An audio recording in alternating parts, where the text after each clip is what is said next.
D. Mace, Vingan, and Donick, 1025 The Game. Derek Mason, Adam Vingan, David Janes here with you on a beautiful Wednesday afternoon in our fair city. Willie Donick expected to join the program during the final hour. The Predators are traveling. They're finally leaving California. They're headed to Salt Lake City, Utah, where their road trip concludes tomorrow against the Utah Mammoth. Another big win for the Predators last night. We will get to that in just a few moments. Nick Suss, Titans reporter for the Tennessean, will join us at 4 o'clock as we look ahead to the NFL draft. But I want to know if this is an unpopular opinion. Okay. So on the TV over my shoulder, we're showing the Masters. Okay. And Augusta National looks absolutely stunning. Mm-hmm. There are little kids running around in caddy outfits. I don't know what's going on, but it looks beautiful. Mm-hmm. I could not care less about the Masters. Am I wrong for saying that? I could not care less about the Masters. I'm with you. Sorry, Robbie Stanley. Yeah, I'm with you. There's no draw, at least for me. Now, other people, it may be different, but there's no draw. There's not this, at least from, paying attention to sports in general. Is there like a rivalry in golf? There are rivalries in golf. Okay. I'm saying like this year, is there leading up to this tournament? Is there like a back and forth? That's a good question. Like, one guy won one tournament, another guy, now he's trying to prevent him, like you had with Tiger. There was always a rival, whether it was Mickelson or somebody else. And then there was the whole live golf thing. Exactly. That was a rivalry. Absolutely. So is there, and there may be, I don't know. And I'm not, believe me, people, I am only saying this because I haven't paid attention to it. And nothing has sort of, opened my eyes for me. There's nothing out there that has shown me I need to open up my eyes to really pay attention to golf. That's just where I'm at. Now, the listeners, some of you may be in a different place. You may, this may be the highlight outside of, say, March Madness. This may be your second biggest, tournament to start the year. So for you guys and girls, that's great. But there's just no draw for me anymore. By the way, you can join us tomorrow at 5 Iron Golf. Yes. Located at 202 21st Avenue South in Nashville. We will be broadcasting live all day from 6 a.m. to 6 p.m. tomorrow and Friday. Stop in and enjoy great food, golf prizes, and more with fellow fans from start to finish. Don't miss it tomorrow and Friday at 5 Iron Golf. And I'm looking forward to going to 5 Iron Golf. Yeah, me too. But the Masters, I see all of the ads during the NCAA tournament, and I'm like, meh. Do some people force themselves to like the Masters? Like, force themselves to get, invested in it? Because it's out, once March Madness is over, this is what the next biggest, sporting event, the Masters. So are people just, because it's a big sporting event, they're going to invest their time because of that? Or because they really do love golf? One texter points out the rivalry between Bryson DeChambeau and Rory McIlroy. That is a big rivalry, and that is part of the fun. And look, if it's a great tournament, I will turn it on during the final round, near the end of the final round, if it gets exciting. One texter says, "Let me know when Happy Gilmore gets up to tee off." I mean, I get it, and this is no knock on golf fans. I know a lot of golf fans, and as I said, the atmosphere, the scenery at Augusta National looks gorgeous. It's a bucket list item for a ton of sports fans. I would rather go to Jungle Golf, shout out Jungle Golf, Virginia Beach, Virginia, where I was an ace at putting a colored ball down a gorilla's mouth, through its butt into a little hole. I was really good at that. Shout out Jungle Golf. I hope it still exists. Maybe the next time I go home, I'll drive by. It's down by the ocean front of Virginia Beach. I'll drive by and I'll see if it's still open. Maybe I'll take Arlo there. Like father, like son. I'll tell you one thing I do like, Derek Mason. Yes. I do love playoff hockey. Okay. And the Predators, they're trying to inch toward that playoff hockey, which they continue to do after winning 5-0 last night in Anaheim on the second half of a back-to-back. 5 different Predators players scored: Eric Haula, Philip Forsberg, Brady Shea, Zachary Leroux, and Fedor Svechkov. But the story of the game, Justus Annunen, a 43-save shutout. I believe the Predators' first shutout of the season. And let me tell you, Derek Mason, just how miraculous Annunen's performance was last night. And I'm about to get, shocker here, I'm about to get a little nerdy with y'all, so bear with me, okay? This is a shocker. A shocker, I know. If you listen to the top of the show, you know where I'm going with this. So there is a fancy stat called goals saved above expected. And what that stat does is it compares the actual goals allowed by a goalie against the goals they should have allowed based on the shot quality of the opponent. Okay. So last night, Justus Annunen saved nearly 6 goals above expected. The Predators won 5-0. The Ducks, based on their shot quality, their scoring chances, they should have had 6 goals. Annunen stopped 6 goals above expected, basically. Not only was that the best performance by any goalie in the NHL this season, it was the best performance by a goalie in the past, 10 years. What you saw last night from Justus Annunen was historic, at least in the past decade or so.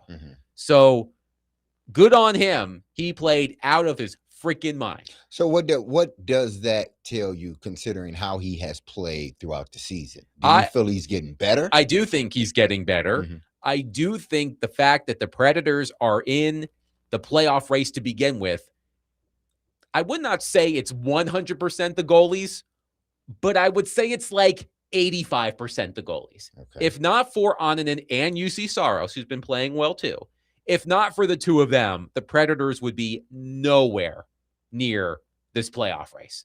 They have both played really well since the Olympic break, especially. But Annunen's performance last night was incredible. Again, he saved nearly 6 goals above expected. Think about it this way. Based on the quality of shots the Ducks had, Anaheim should have won last night's game 6-5. That's what Annunen prevented. So that is incredibly impressive. When I saw that number this morning, that 5.96 goals saved above expected, I had to take off my glasses, clean them, rub my eyes, put my glasses back on, look really, really close at the computer screen because I'm pretty blind. And I'm like, wait, that says 5.96? That's insane. Dylan in Antioch says, so even in a 5-0 game based on goals saved above expected, Big Juice stole that game, LOL. Basically, yes, Dylan in Antioch. He was absolutely outstanding. But they got contribution from just about everybody. Oh, they played a good game last night. Absolutely. They played a good game last night. And what's more impressive about it all, it was the second half of a back-to-back, and the Predators were one of the worst teams in the NHL this season in the second half of back-to-back games. Their overall record was, I want to say it was 3-8-2 or 3-9-2.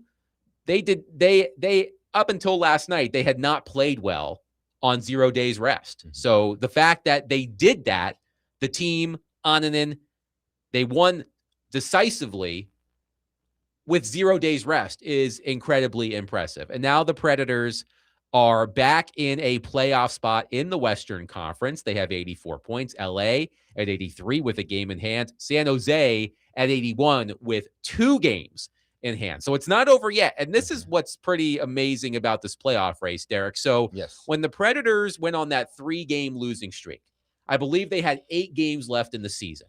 And I said they need to go no worse than 4-2-2 to have a shot at the playoffs. Are they on pace? Well, since then, they're 3-0-1. Okay. And I may have to revise my original guess because I'm not sure the Predators can afford to lose 2 games in regulation over their final 4 games if they want to make the playoffs because it's just so tight. But credit to them, a big win last night. They did play incredibly well, as did Annunen especially. Josh and Dylan and Antioch responded. Josh says, why is it every time the backup goalie is in, they win? Well, Josh, you're going to have to hold that thought because we are going to talk about something. Willie isn't here, so I can use the P word, perception, which triggered Willie multiple times this week. We will talk about what Annunen's performance means down the stretch, because I do think there is something that the Predators need to avoid after how well Annunen played last night. One texter apparently is telling me that Jungle Golf in Virginia Beach is still open. All right. Okay. There you go. I will go. So even though, do you believe the Sharks are out of it? No, the Sharks are not out of it. They are 3 points back with 2 games in hand. They have 6 games left. The Predators have 4 games left, and the Sharks are only only behind by 3 points. So the Sharks, to me, I'm looking at, and they only got the tiebreaker over the Kings. Let's see here. The Sharks have, so the number one tiebreaker is regulation wins. So wins within 60 minutes. The Sharks are at 25. The Predators are at 27. So it's still up for grabs. Okay. The Kings have 8 fewer regulation wins than the Predators. So the Kings cannot win that tiebreaker. So if the Kings and Predators are tied in points at the end of the season, the Predators are going to get the spot because they hold the tiebreaker by a wide margin. As I look at the standings, at this point, I see 4 teams for 1 spot. Nashville, Los Angeles, San Jose, and Winnipeg. St. Louis, Seattle's done. So to me, it's 4 teams for 1 spot. It's shaping up to be a fantastic end of the season. And the Predators are, as I said, back in action tomorrow night against the Utah Mammoth, who are right ahead of the Predators in the standings. They are 4 points up on the Predators. The Mammoth have played 1 fewer game, but the Mammoth have won 4 in a row. So they're feeling it right now.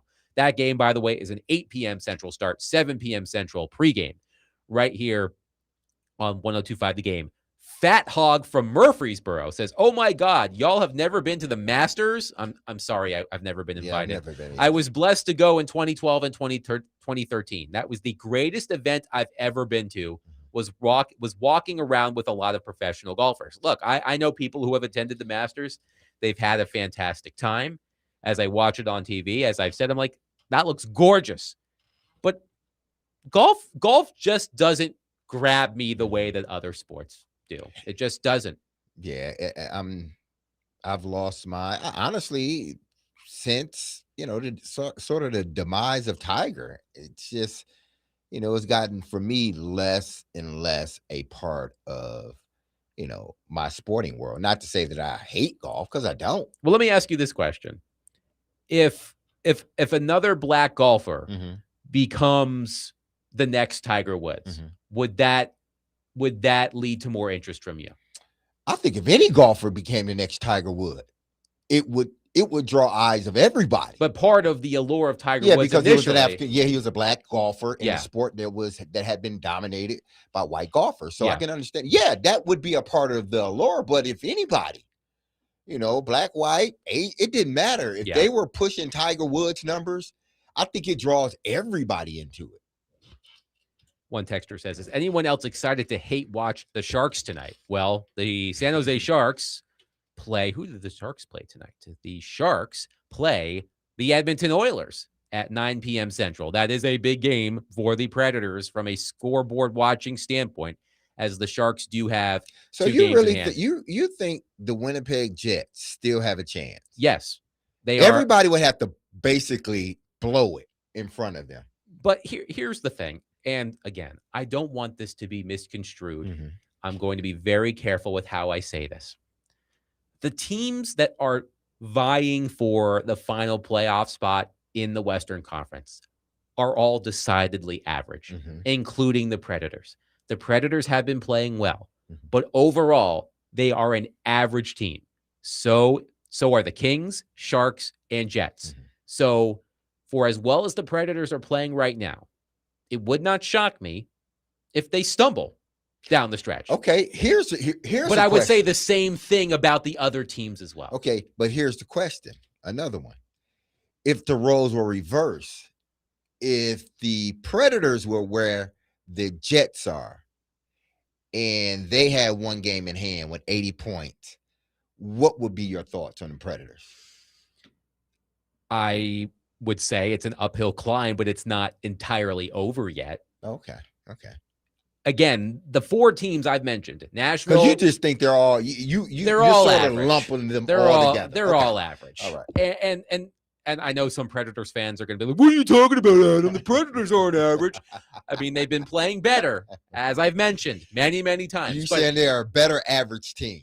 When you look at the whole, all of these teams are average. That's why they are fighting for the final wild card spot over the final week and a half of the regular season. One texter says, golf has the same draw to me as NASCAR. I can turn it on and go about my day, then come back hours later to see the end and not miss anything. The texter says, the course and the fact that it is a major championship green jacket should always be a draw. One texter says, is Shooter McGavin playing? I think Shooter McGavin is teeing off at the same time as Happy Gilmore. Mike and, oh my goodness, Mike in Lebanon. Woo, this is a hot take. Oh, man. Your dislike of golf matches, my dislike for March Madness. I don't care for basketball. Wow. And I am so happy when it's over. See, hey, people got their own flavor. Oh, come That's on. a take. That is a hot take. That is Mike. really a hot take. I don't know what to say to you, Man, Mike. what do you do then I during don't know this time, what Mike? to say to you, Mike. Are you just watching old clips of the Masters until it comes on? I have no idea. That And there's nothing wrong with that if that's what you do, Mike. there's smoke coming out of my computer right now just for reading that text message on the air. Oh, man. I don't know how you can dislike March Madness. Man, Oh, March man. Madness has everything that you ask for in sports. That's right. Man. But you know what?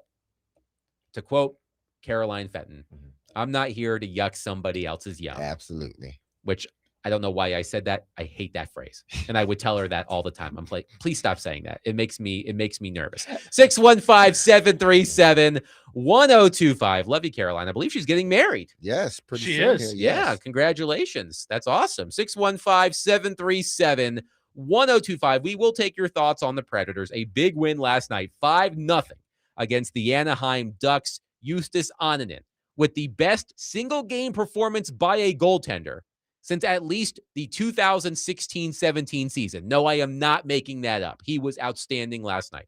615-737-1025. But coming up next, on Monday, we played clips from Mina Kimes' podcast on ESPN talking about the value of running back, specifically as it relates to Jeremiah Love and the Tennessee Titans at number 4 overall.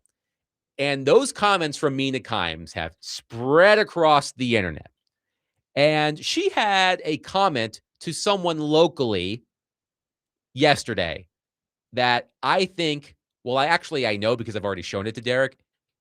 It pissed him off. And we're going to talk about it coming up next. 615-737-1025. The Nashville Sounds today take on Gwinnett, AAA affiliate for the Atlanta Braves. First pitch is at 5:35. Catch all of the action on 94.9 The Fan, presented by Family Leisure and Social Cantina.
The Cowboys point brings me to the other thing that that gets mentioned a lot, which is like, well, you got to help your young quarterback. We are all on this pod Cam Ward fans, Titans fans. Yes. They all really want Jeremiah Love, I've discovered. When you look back at the young quarterbacks, year 1 or 2, who broke out, and you look at the conditions, every single one of them, I made a list right now, had either a wide receiver 1, like a legit dude, or, and this is what you would say with the 2016 Cowboys, Dak Prescott, an elite offensive line. And very few of them had elite running backs, to be honest. It's wide receiver, offensive line. That was Mina Kimes on her podcast last weekend, late last week, earlier this week. I don't know. Recently. That was Mina Kimes recently on her podcast talking about the Titans and Jeremiah Love. We talked about this on Monday, and there has been a continuation of this story that we will get to. First, we'll get to some of your texts. 615-737-1025. Gunner says, I've got about as much interest in the Masters as I do in getting my prostate checked. So absolutely none. You need to get your prostate checked. Yes, Gunner, you should. You should. If it's that time, you need to get it checked. Randy says, to the listener who said that about March Madness, glad when it's over, he probably loves pro wrestling. Just saying. Randy, I like pro wrestling. But you like, March Madness. I do. I love March Madness. But I also like pro wrestling. It's okay. I contain multitudes. One texter says, are you guys going to address the Mike Vrabel and Diana Rossini rumors? Haven't heard it all day. Yes, texter. We will be discussing that at some point in the show. So be listening for that. Also be listening during the show for your chance to win a pair of tickets to see the Predators take on the Minnesota Wild on Saturday at Bridgestone Arena. Puck drop for that game, by the way, is at 4 p.m. So if you want a pair of tickets to see the Predators face the Wild at Bridgestone on Saturday, be listening for the cue to call at 615-737-1025. But back to Mina Kimes. So those comments maybe didn't go viral on social media, but whatever's underneath viral, like they made the rounds. Yes. And a lot of people had a lot of things to say about those comments. And then Justin Graver at Titans Film Room. I like Justin Graver. He did an episode of his podcast, the Music City Audible podcast, I believe. He did an episode of his podcast where he responded to Kimes' take on the Titans and Jeremiah Love and the value of running backs. And Mina Kimes and Justin Graver had a back and forth, a constructive, cordial back and forth. You don't see that a lot on social media. No. But the two of them went back and forth. It was quite interesting. But then there was something that Mina Kimes said within that back and forth with Justin Graver that when I sent it to Derek Mason, he was displeased. Mina Kimes said this, quote, I think a B-plus receiver is more valuable than an A-plus running back. So I'd take Carnell Tate, or I'd go edge and then wide receiver, maybe even trading back into the end of the first round for a wide receiver if you feel you have to jump Kansas City or Miami. Love is great. Just don't think this team is in a position to go running back. We will get to that last line in a moment. But let's repeat the thing that upset Derek Mason, and then I'll let him go. Quote from Mina Kimes, I think a B-plus running back is more valuable than a B-plus wide receiver. Excuse me, let me start that again. I think a B-plus wide receiver is more valuable than an A-plus running back. Derek Mason, your thoughts? That is just, and when I say this, it could have been anyone. But in this situation, it's Mina Kimes. That was really a uninformed sort of take. It really was. It was borderline idiotic in a sense. And I say that because I know she knows her sports. I've listened to Mina Kimes long enough to know she knows what she's talking about. But when you say something like that, it's just like, what? What again? You would take you'd rather have a B-plus wide receiver than an A-plus runner. What? Her argument, by the way. In what world does that work? Her argument which we will play in just a little bit because that wasn't the only clip we have of this podcast. We played it on Monday as well. Her argument is when you look at the development of recent young, highly touted quarterbacks, those teams did not have A-plus running backs, quote unquote, but they had top flight wide receivers. She mentioned Keenan Allen with Justin Herbert. She mentioned Stephon Diggs going to Buffalo to play with Josh Allen. Let's stop with the first one. Okay, Justin Herbert and Keenan Allen. What did that end up? How did that end up for them? Nowhere. Well, certainly Justin Herbert has a reputation that he can't win big games. There's the P word again, perception. But I think we would all agree, right, that Justin Herbert has developed into a top quarterback in the NFL. What do you mean top quarterback? He's not a top 5 quarterback. Would you put him in the top 10? He's borderline top 10. Okay, so he's he's in the top third of the league. We go off this perception of, the numbers, but he hasn't done anything. Like from a winning perspective. They talk about, Lamar Jackson so much. This kid hasn't won anything. Like anything. But I think you would agree that despite his record in playoff games, he is a really good quarterback.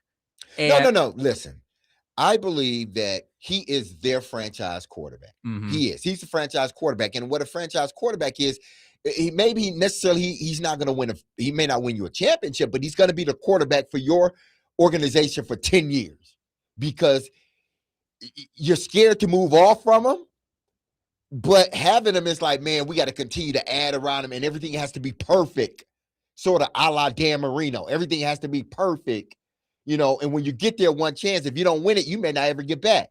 And Herbert hasn't even been there one time. And we're still looking at him like he's a A1 quarterback, which if you're basing it on talent, yeah, I would say he's an A1. But when you base it on what has he done in the league, no, he's not. He's in that other tier.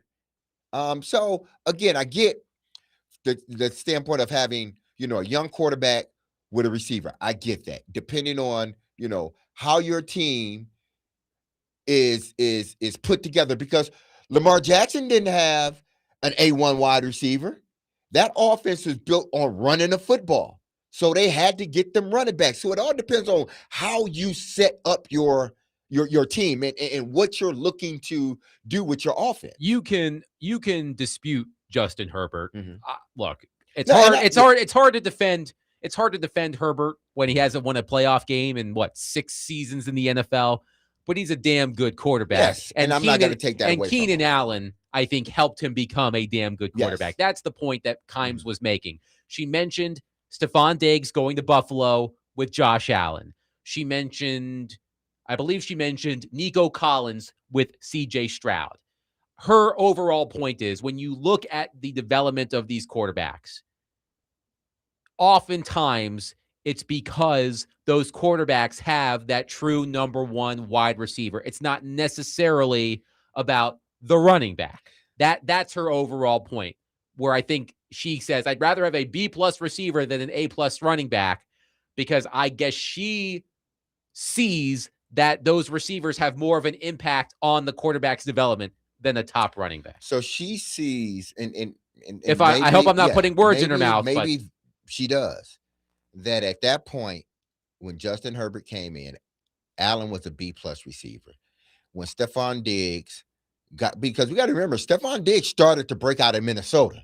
Yeah, that's when he really started to break out, and he did help Josh Allen. Yes. But what is she saying that, because I didn't consider Stephon to be, he was an A receiver. He was a bona fide number 1 receiver. And bona fide number 1 receivers are not like guys that can go across the map and be a number 1. I don't think she's calling those receivers B-plus receivers. I think her point is, if given the choice between the number 1 running back and maybe the number 8 wide receiver, she'd rather have the number 8 wide receiver. She thinks that has more of an impact on the development of a quarterback than the number 1 running back or the number 2 running back. The only way that that does happen. It's not going to happen at the 4th pick. Remember, the Titans tried that some years ago with drafting Davis, and it didn't work out. You had to go get an A+ receiver in AJ Brown. So yeah, it helped out. It helped the quarterback because they had to go get an A+ receiver, because with the B+ or B receiver, nothing was getting done. So again, I go back to this. You can find what's the difference? Okay, I would ask her, what's the difference between a B and a B+ receiver? Since she wants to put them on a B+ or B. So what's the difference between a B+ and a B receiver? Because if there's really not any difference that you can sort of articulate to me, can't you draft that B in the 2nd round? I think you can.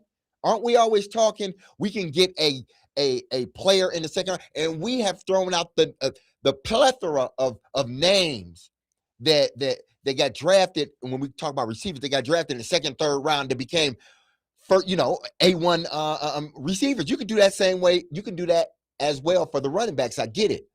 But to sit here and say you would take a B+ wide receiver over an A+ running back, in no world does that make sense. Because with my A+, and you know what an A+ running back is? What's that? That's a transformative running back. That's what an A+ running back is. So what does that player do more than anything? He changed the dynamic of your offense or defense or team as a whole. So you're going to tell me you wouldn't want to draft an A+ running back that can change the fortunes of your whole team, a guy that guy on the other side has to really game plan for, over a B+, BB+ receiver who I don't really have to game plan for. It doesn't make, to me, it really doesn't make sense. Now, if she said a A+ wide receiver with an A+ running back, okay, we could talk, because those are comparables. But I'm not, if I have a guy like that, like Jeremiah Love, that many thinks he's an A+, or a Saquon Barkley that they thought he was an A+, I am not going to bypass him to draft a B+ wide receiver or B wide receiver at the 4th spot. Would you I'm not consider doing that. Would you consider Carnell Tate a B+ wide receiver? I think he's a B. So he has lower room than to, a B+. No, he has room to grow. Yes. If you're talking about, okay, he was a B+ in college. Mm-hmm. See, she's looking at it from the standpoint of what he did in college. Yes, he was a B+ in college. In the NFL, he starts out probably at a B. Okay. He's a good wide, and he has to prove himself to be that B+ or A wide receiver. I do think there are a lot of Titans fans out there who are concerned that if the Titans were to take Carnell Tate at number 4, You it would can't be do it it. would be Corey Davis 2.0. Yeah, you can't take him. As much as I like Carnell Tate, you can't. I would, if I'm a GM, I'm not taking. If I want him that bad, again, I'm going to drum up that I'm taking somebody else or a couple other people. Trade back, and then I can get him, outside the, top 7 or outside the top 10, and possibly even get another pick within the 1st round or the 2nd round. But if I'm moving off that 1st pick, that 4th pick, I want 2 1st rounds. 615-737-1025. Mina Kimes, in response to a conversation she was having with Justin Graver about a segment on her podcast that we've played a couple of times. Mina Kimes said, that was a mouthful. Mina Kimes said, quote, I think a B+ wide receiver is more valuable than an A+ running back. 615-737-1025. We'll continue this conversation. I'm going to play devil's advocate coming up next. 615-737-1025. Tee it up with us at the 5th annual 615 Open, May 28th at Hermitage Golf Course. We are once again supporting Folds of Honor to help them fund life-changing scholarships for families of America's fallen heroes. Register now to play or sponsor at 615open.com.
And then people say, well, he's a weapon. So I sent you guys this, but like, okay, it's not entirely fair to limit this to EPA when you're talking about receiving. But last year, total receiving EPA, Christian McCaffrey ranked 34th, expected points added, which is basically looking at every single play and asking how much does this get you closer to scoring a touchdown. It's your most totalistic way to look at value. Christian McCaffrey was 34th behind Parker Washington, whom I love. Bijan Robinson was 55th behind Elik Ayomanor. EPA per play, the highest ranked was Bijan Robinson, who was 85th behind Juwan Johnson. So, yes, a pass catching running back is absolutely useful. And if you tell me Kyle Shanahan's coming with him, maybe we'll have a different conversation. Right. But by and large, this is not the best way to add value, not just to a team and salary and all of that, but to help your young quarterback. You need receivers. Mm-hmm. Yes. So Yes. Tennessee, my dream outcome for them is trade down and get Carnell Tate somehow. Or you take one of the edge rushers because they desperately need that. That was Mina Kimes on her podcast, continuing the conversation about Jeremiah Love. And she made a comment to Justin Graver on X where she said, let me pull it back up. Quote, I think a B-plus receiver is more valuable than an A-plus running back, so I would take Carnell Tate if she were the Titans. Or I'd go edge and then wide receiver, maybe even trading back into the end of the first for a wide receiver if you feel you have to jump Kansas City or Miami. Love is great. Just don't think this team is in a position to go running back. So let me play devil's advocate here, Derek Mason, because I know how you feel about this. Ted Wynn of The Athletic, we've had him on the show before, friend of the show. I found this article he wrote like 6 or 7 years ago. It was really interesting, really data-driven. You know, I love that kind of stuff. I won't get too nerdy on this, but here is something that Wynn wrote in his story that this is my attempt to play devil's advocate on the Jeremiah Love thing. Okay. Quote, this is from Ted Wynn. Quote, the numbers suggest that it's much easier to find a replacement for even superstar running backs. So because running backs are so dependent on outside factors for production, how replaceable they are, and their short shelf lives, teams shouldn't invest heavily in the running back position. The analytics suggest that teams could better use their cap space investing in assets that directly contribute to the passing game. For teams that are rebuilding, here's the emphasis for the Titans. For teams that are rebuilding, it just doesn't make sense to draft a running back early. Those teams usually don't have the offensive line to maximize a running back's impact, and they likely won't play with a lead often enough to run the ball with frequency. Okay, again, the NFL has done a good job at, for whatever reason, devaluing the running back position. And it's with this situation, I think you got to sort of each player is sort of his own silo, I think, in this situation. Because with the running back position, because they've been devalued so much in the last 20 years, you got to take each individual player as its own self, as its own sort of production. You can't lump them all in together. Tell me, is San Francisco a better team or slightly worse team without Christian McCaffrey? Offensively, that's offensively. I mean, they have to be better with McCaffrey. Exactly. And even if the perception is they are a better team with McCaffrey. Without Saquon Barkley, is in his presence, is Philly a better team or slightly diminished? I would say the latter. I would also add that, if I'm not mistaken, those two teams have really good offensive lines. Yes. So what Mia Kimes said was one true and one false. It's true you got to have an offensive line. See, she did two things at once. She answered the question. She made it. Part of it was true, but then the other part was really not true. In order for any of this to work, and that's what people fail to realize. And if we want to talk about not drafting Jeremiah Love, we should say move down and get an offensive lineman. because what she did say that was true. You got to have an offensive line. But what the falsity in that was, it affects not only, she just thinks it affects the running back. I'm a wide receiver at heart. I played the position a very long time. And I can tell you. It affects you too. Yeah, it affects me too. Ask those wide receivers that was on the Tennessee Titans team the last couple of years. How did it affect them? See, that's people, and we all do it.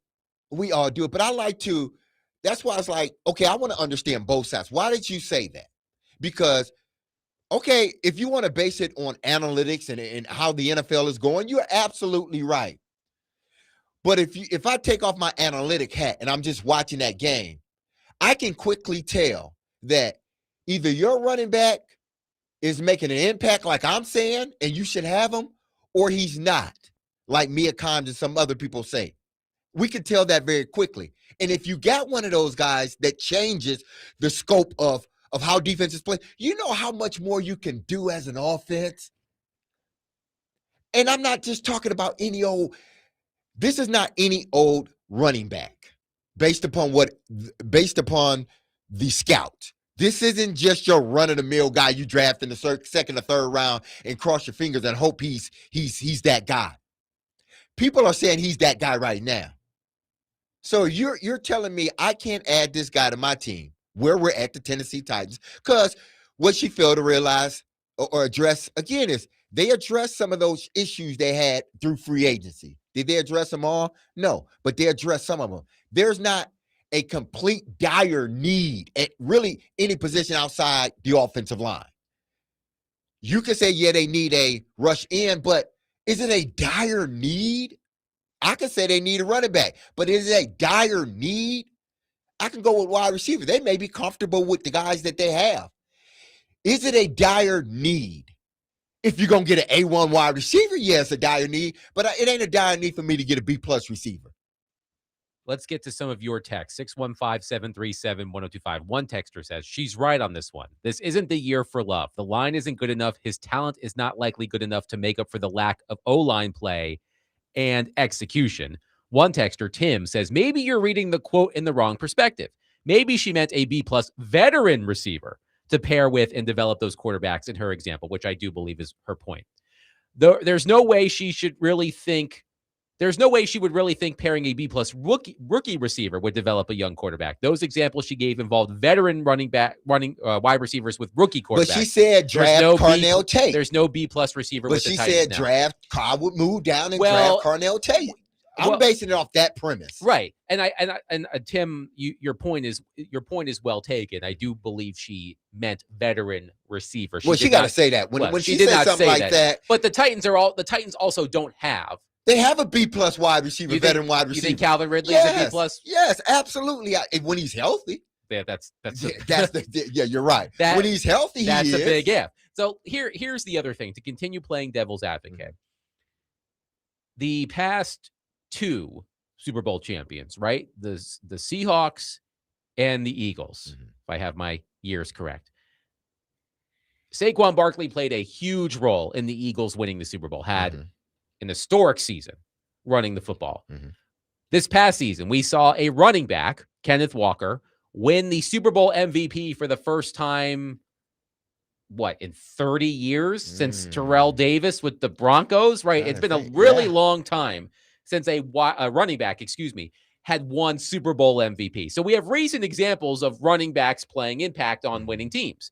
But think beyond these past couple of years.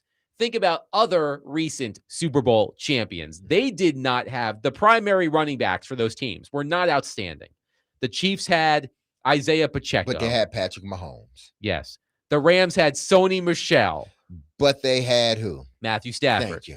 The Chiefs in 2019 had Damian Williams. The Patriots in 2018 had Sony Michel again. Look, Sony Michel's winning Super Bowls, I guess. The Eagles in 2017 had LeGarrette Blount and Jay Ajayi, right? Like the primary running backs, not these past couple of years, but I would say the past, if you go back a little bit further, by and large, these teams have not had Pro Bowl caliber running backs. Here's the other question I have for you, Derek, quickly. you mentioned McCaffrey. Mhm.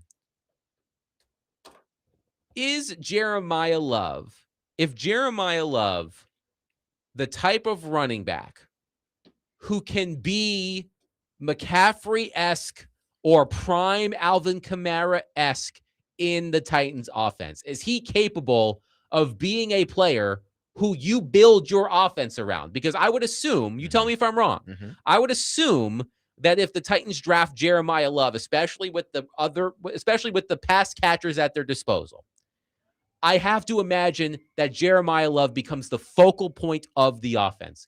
Is Jeremiah Love that prospect who can, in his rookie season and early in his career, be that McCaffrey / Kamara-esque running back who makes an impact both running and catching the football?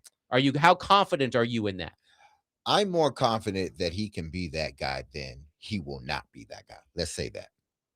I am more comfortable with leaning more toward him being that guy than him not. And I think everybody else that has evaluated him would feel more comfortable leaning toward, yeah, I would lean toward more him being more of that than the opposite of that.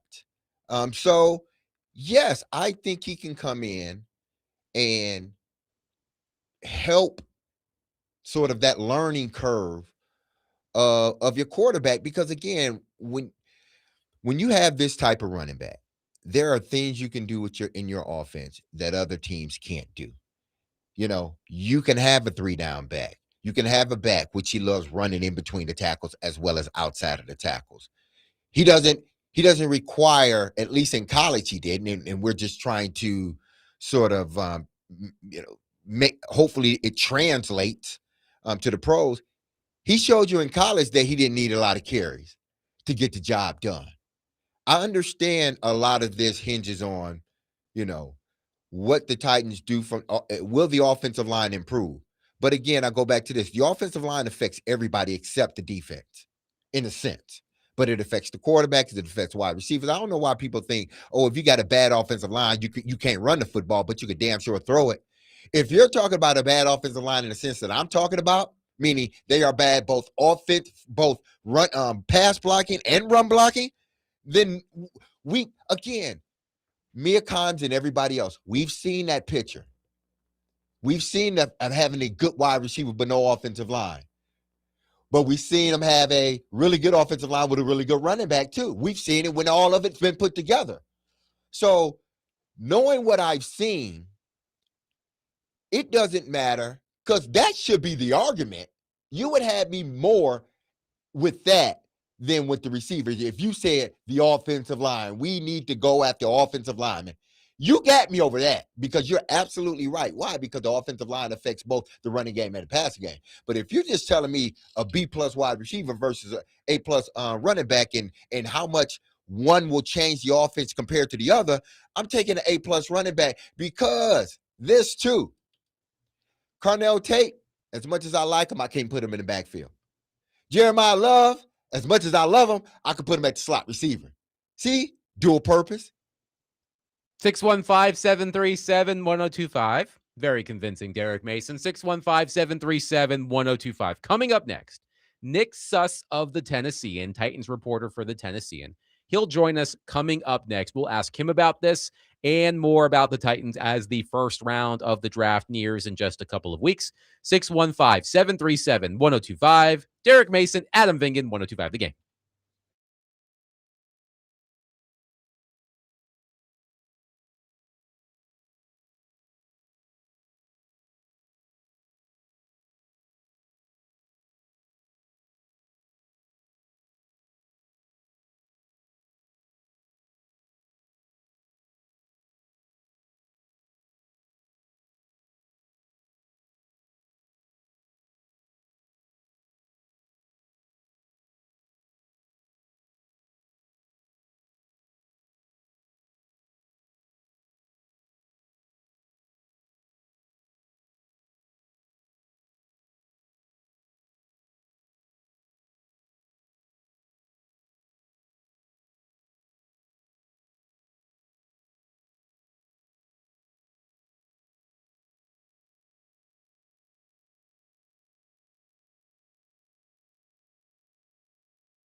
D. Mace, Vingan, and Donick, 1025 The Game. Derek Mason, Adam Vingan, David Janes here with you. Willie Donick expected to join the show in the final hour. But let's go to our phone line, driven by WilsonCountyHyundai.com, and welcome in Nick Suss, Tennessee Titans reporter for the Tennessean. Hi, Nick. How are you?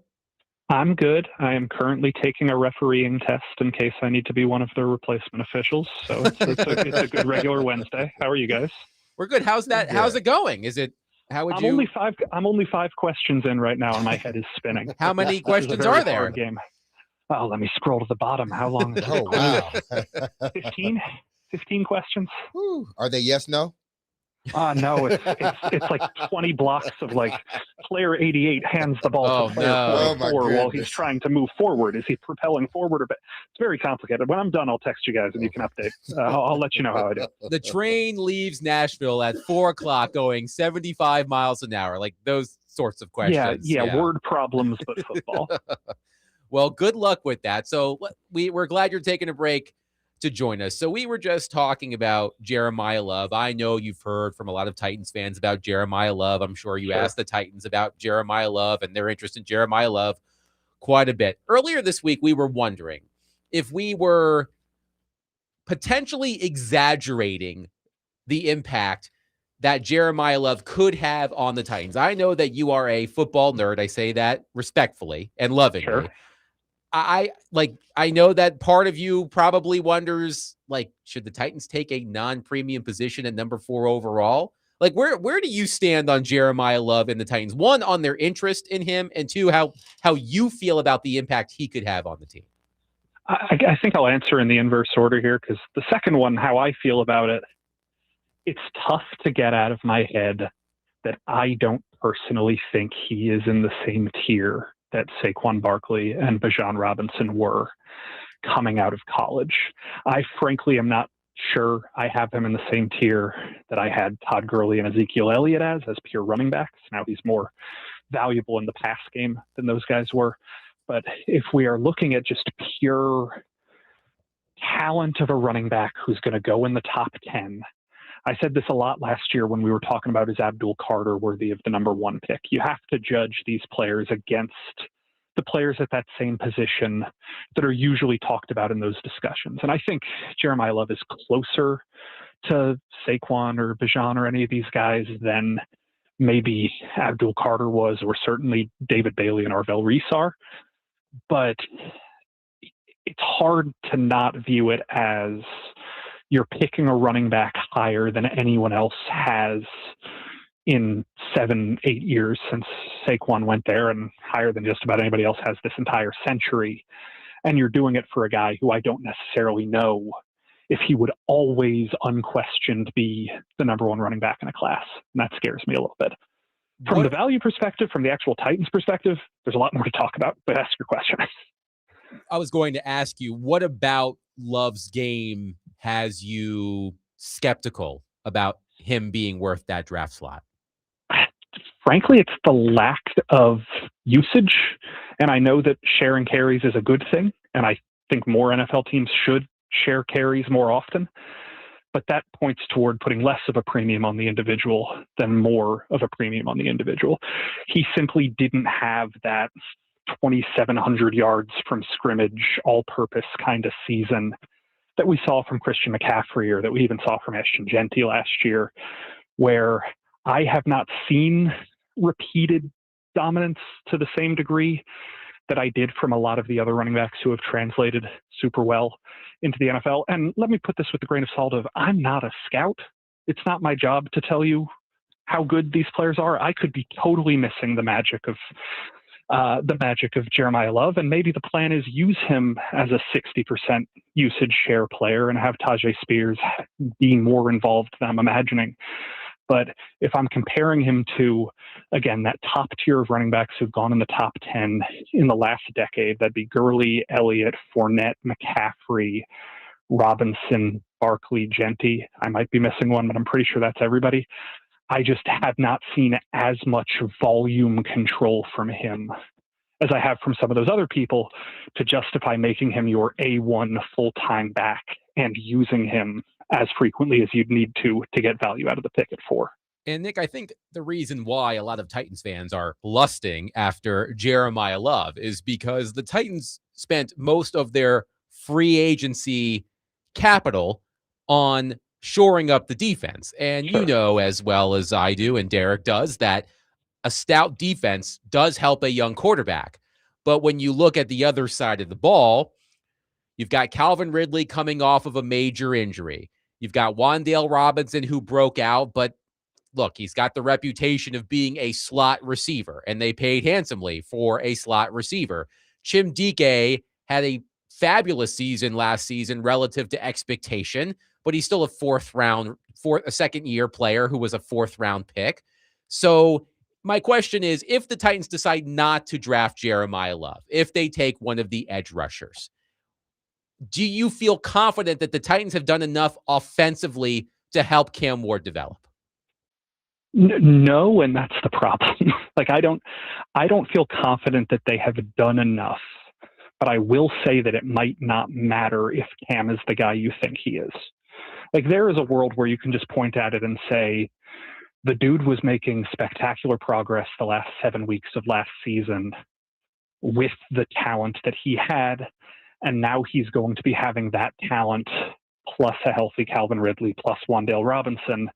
If he was capable of progressing under an interim coach with a play caller he wasn't super familiar with until mid-season, then turning it around and putting a healthy Ridley on the field, putting Wan'Dale Robinson on the field might be enough for Cam specifically.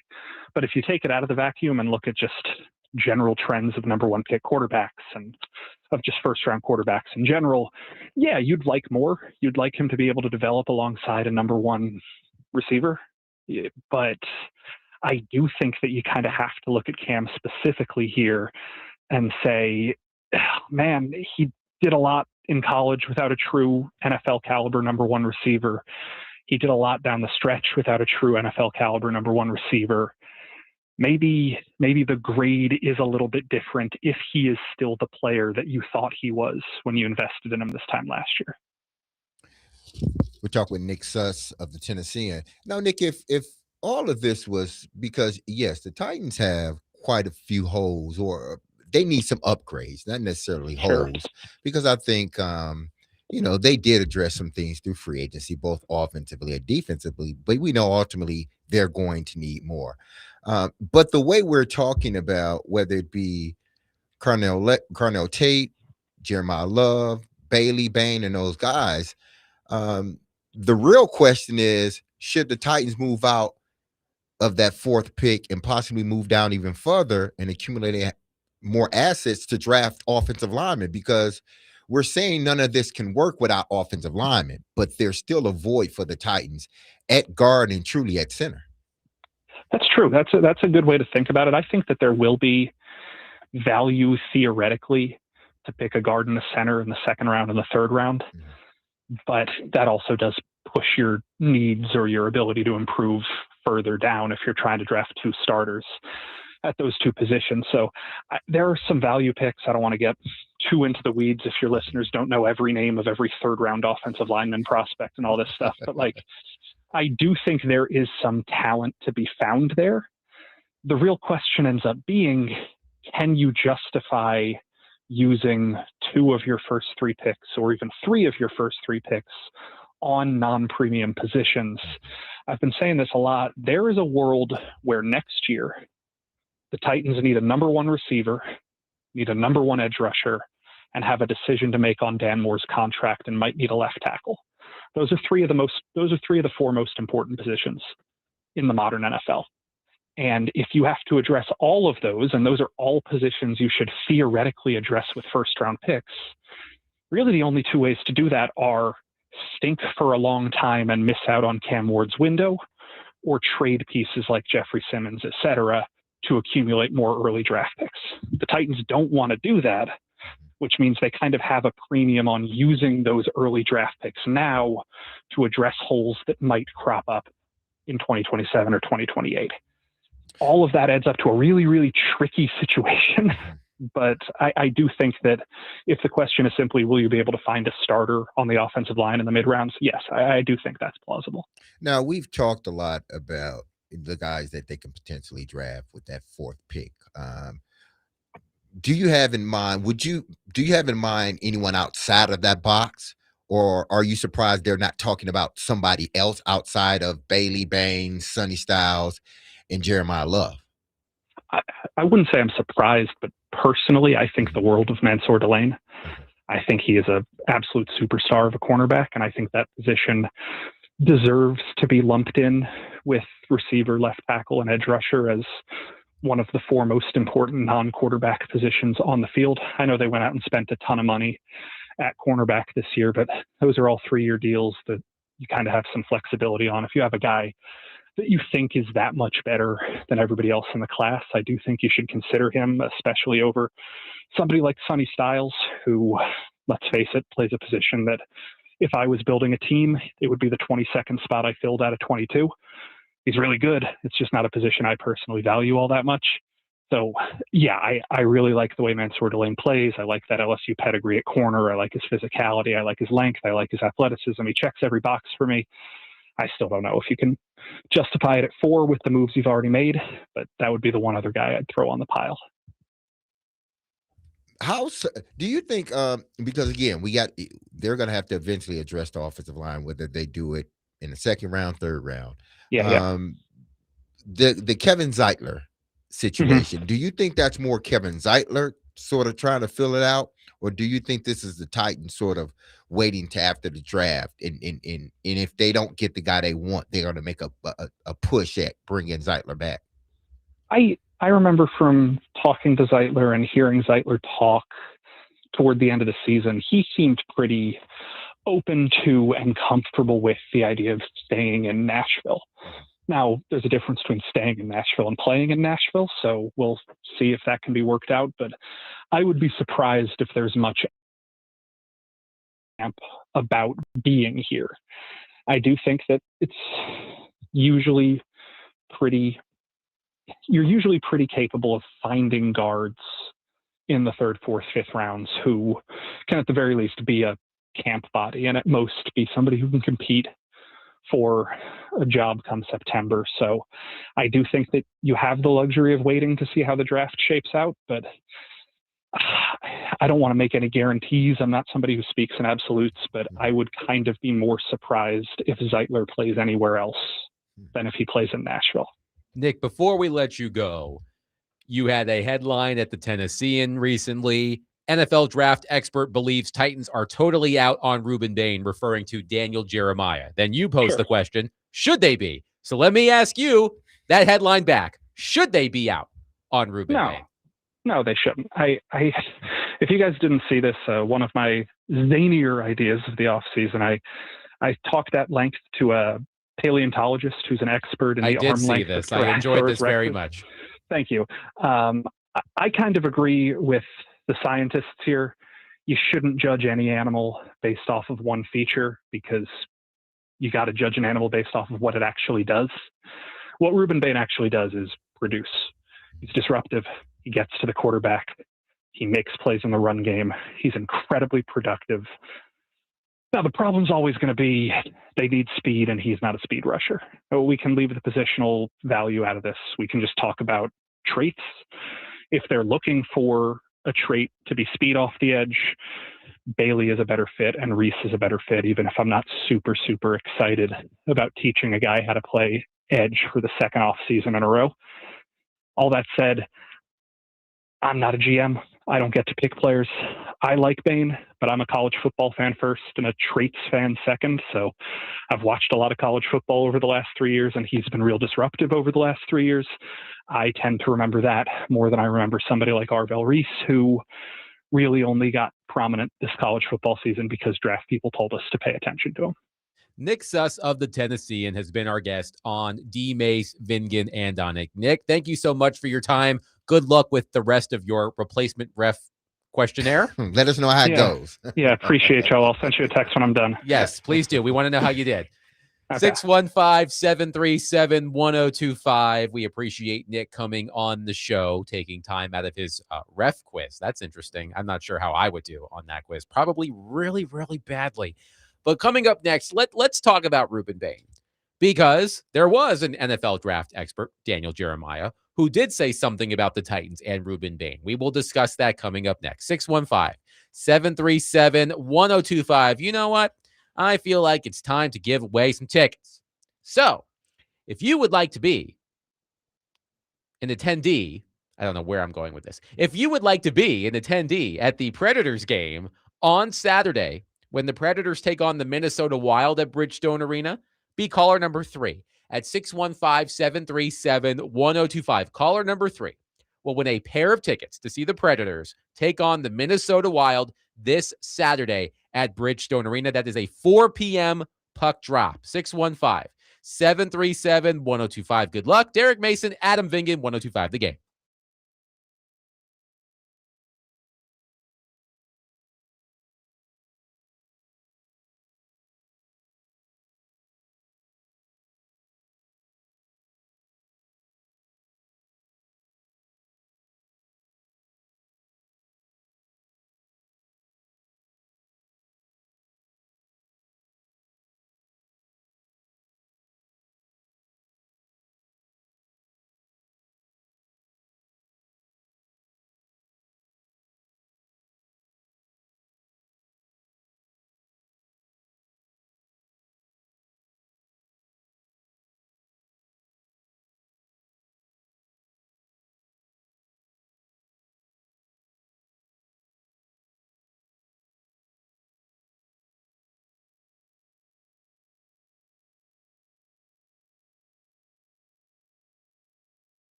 because I had Borgonzi on this very show 3 weeks ago.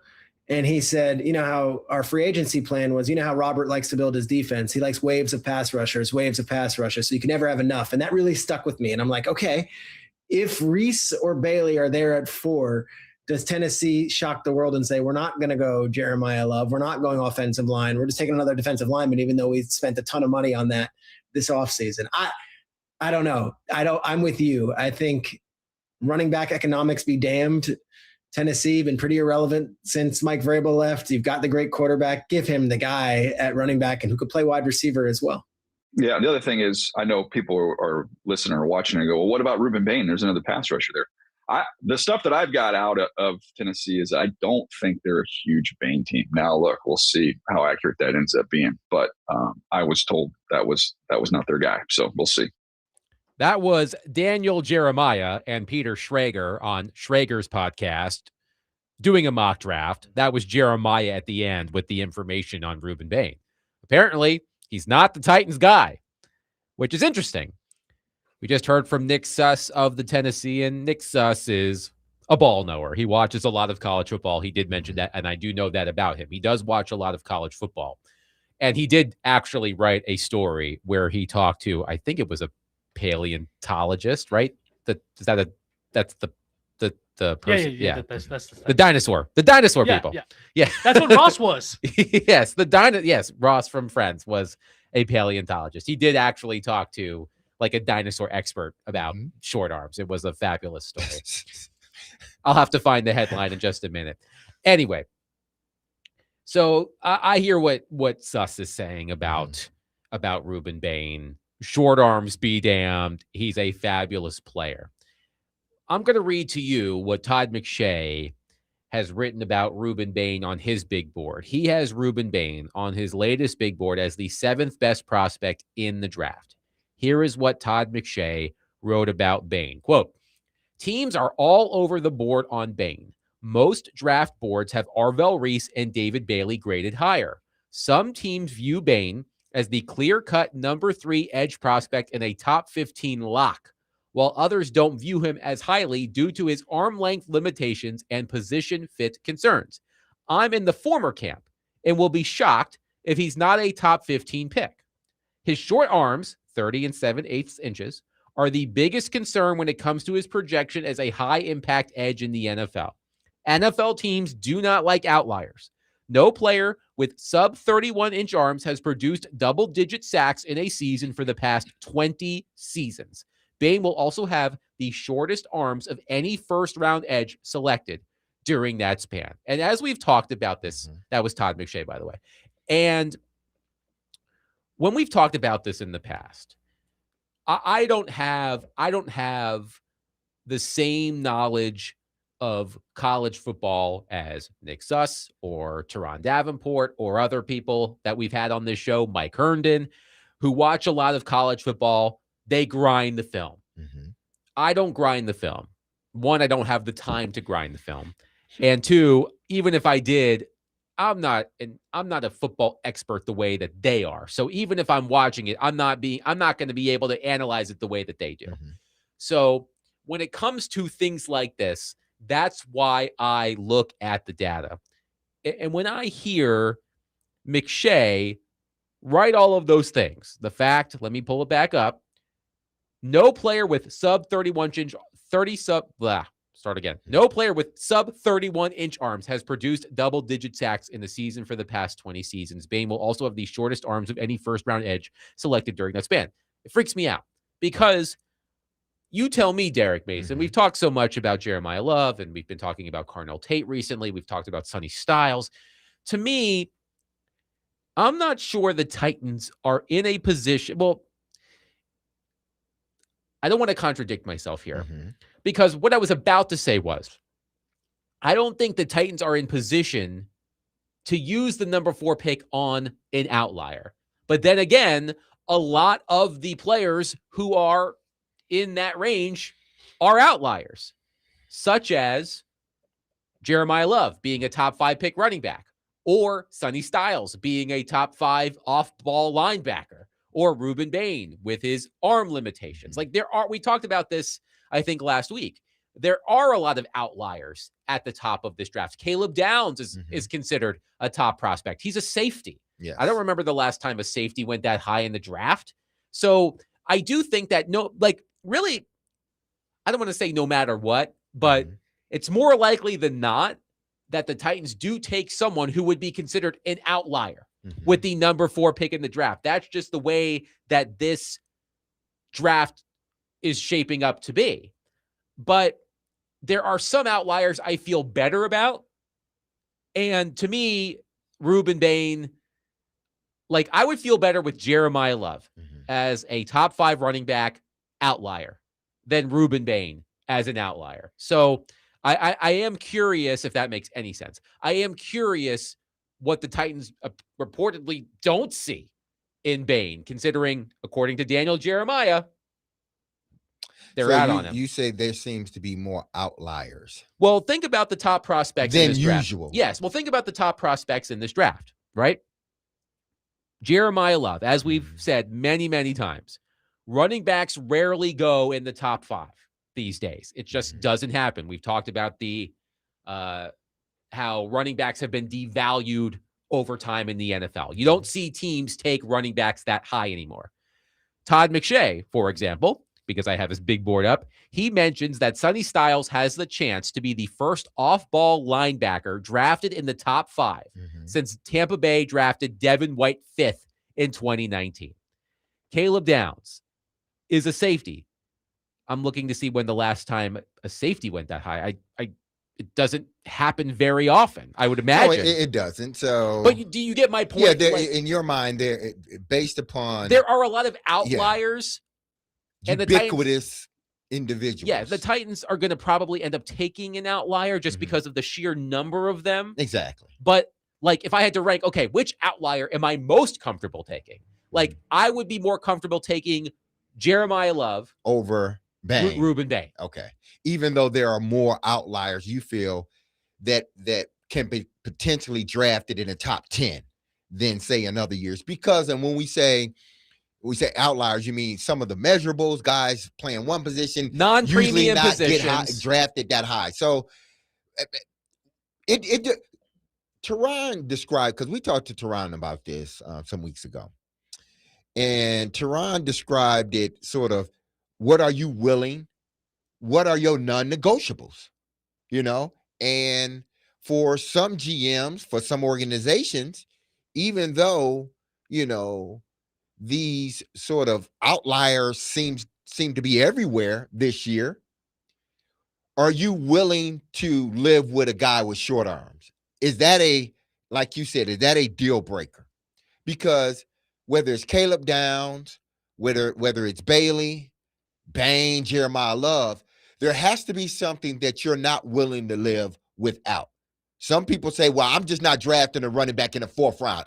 Meaning the 4th overall pick. I'm just not doing it. So that takes you away from drafting somebody that is sort of an outlier in a sense. So here's for Caleb Downs. Yes. From ESPN. Since 2000, only 8 safeties have been selected in the top 10. Roy Williams in 2002, Sean Taylor in 2004, Michael Huff in 2006, Dante Whitner in 2006, LaRon Landry in 2007, Eric Berry in 2010, Mark Barron in 2012, and most recently, former Tennessee Titan, Jamal Adams in 2017. ESPN says that's fewer than defensive tackles, 22 selections, running backs, 18, and even off-ball linebackers, 14. So Caleb Downs, from what I read, it's a rarity. He's a great prospect, but you don't take safeties in the top 5. Exactly. But so would you feel more? But what I'm trying to figure out is, would I be more comfortable taking Caleb Downs, a safety, at the 4th overall pick, than I would be Ruben Bain because of his limitations? You know why you're so hung up on Ruben Baines and his short arms? Why is that? Because I probably have short arms. No. and you have a reason, because you bring up, well, it's not common. It's not commonplace to draft a safety in the top pick. Well, here, in fact, ESPN continues. That was the top 10. That was the list. That was since 2000, 8 safeties have been selected in the top 10. Since the start of the common draft era in 1967, only 6 safeties have been taken in the top 5. Eric Berry, Sean Taylor, Eric Turner in 1991, Benny Blades in 1988. I remember Benny Blades, Miami. Ricky Dixon in 1988, and Mhm. Kenny Easley in 1981. So even though they are a rarity that you're going to draft them that high, you just named 6 players that were safety that are either in the Hall of Fame or were hell of a players. So that's not going to exclude you, because, you know, even though there are not many drafted that high, when they are drafted, they tend to work out. They tend to well, be the great. other way around with Bane. Right. Short arm guys tend to don't work out. That's true. What you so hooked. That's why I think everybody's so hooked on. It's not necessarily the position. It's the what can you live without? A short arm guy, I can't live without him. Why? Because history tells me that no matter where you draft him, it's not going to work out. But history also tells me that if I draft a safety in the top 5, they're going to work out more times than not. That is a good point. That is part of it. Just the data over a significant period of time. But it's a big part. It's a huge part, because what makes Bane draftable at that position is because the emergence in the last 15, 20 of you got to have a bona fide rush in. Right. Like you got to have somebody who can get to the quarterback. So even though he has short arms, his ability to play that position in college has elevated him to potentially be drafted in the top 10. But now, yes, I've evaluated. Now when I really sit down, it's like, yes, but he has short arms. 615-737-1025. By the way, we do have an update from Nick Suss on his ref quiz. Yes. 8 of 15, no stripes for me, he says. Damn, Nick. Is this like the SAT where you can take it multiple times and combine your scores? Were those just practice tests, or those I don't know. like... That's a good question. We'll have to follow up. I think I took the SAT like 3 times. Did you take the SAT or the ACT? I did the ACT. Yeah, the ACT is more of a Midwest thing. The SAT, my wife took, who's from Michigan as well, took the ACT. I took the SAT like 3 or 4 times. 615-737-1025. Daniel Jeremiah, reportedly, the Titans, they're not big Bane guys. How do you feel about that? 615-737-1025. What did some executives and scouts say about Ruben Bane? Because there was an interesting story on ESPN. We'll get to that coming up next. 615-737-1025. Derek Mason, Adam Vingan, 1025 The Game.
D. Mace, Vingan, and Donick, 102.5 The Game. Derek Mason, Adam Vingan. We are broadcasting from the Busy Bee Plumbing, Heating, and Air Conditioning Game Nashville Studios, home of the $99 yearly Beehive membership, where the buzz is always about great service. We have received word from one Will Donick.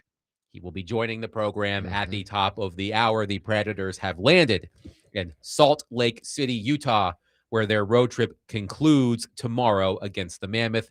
A mammoth game. See what I did there? Yes. Every game down the stretch, of course. Boo. You suck. This guy stinks. Yes. I'm not a comedian. Let's go to Tristan and Brentwood on our phone line. Tristan, thank you for calling. Please go ahead. Thank you for taking my call. Okay, I think the Titans need to trade down to get like a number one for next year so they can have 2 number ones for next year and get Max from my home monitor, the offensive lineman who went against Bailey, and Max didn't give up a sack once Bailey tried to do all the moves he could do. And Bailey is a total bust, and Bain is a total bust.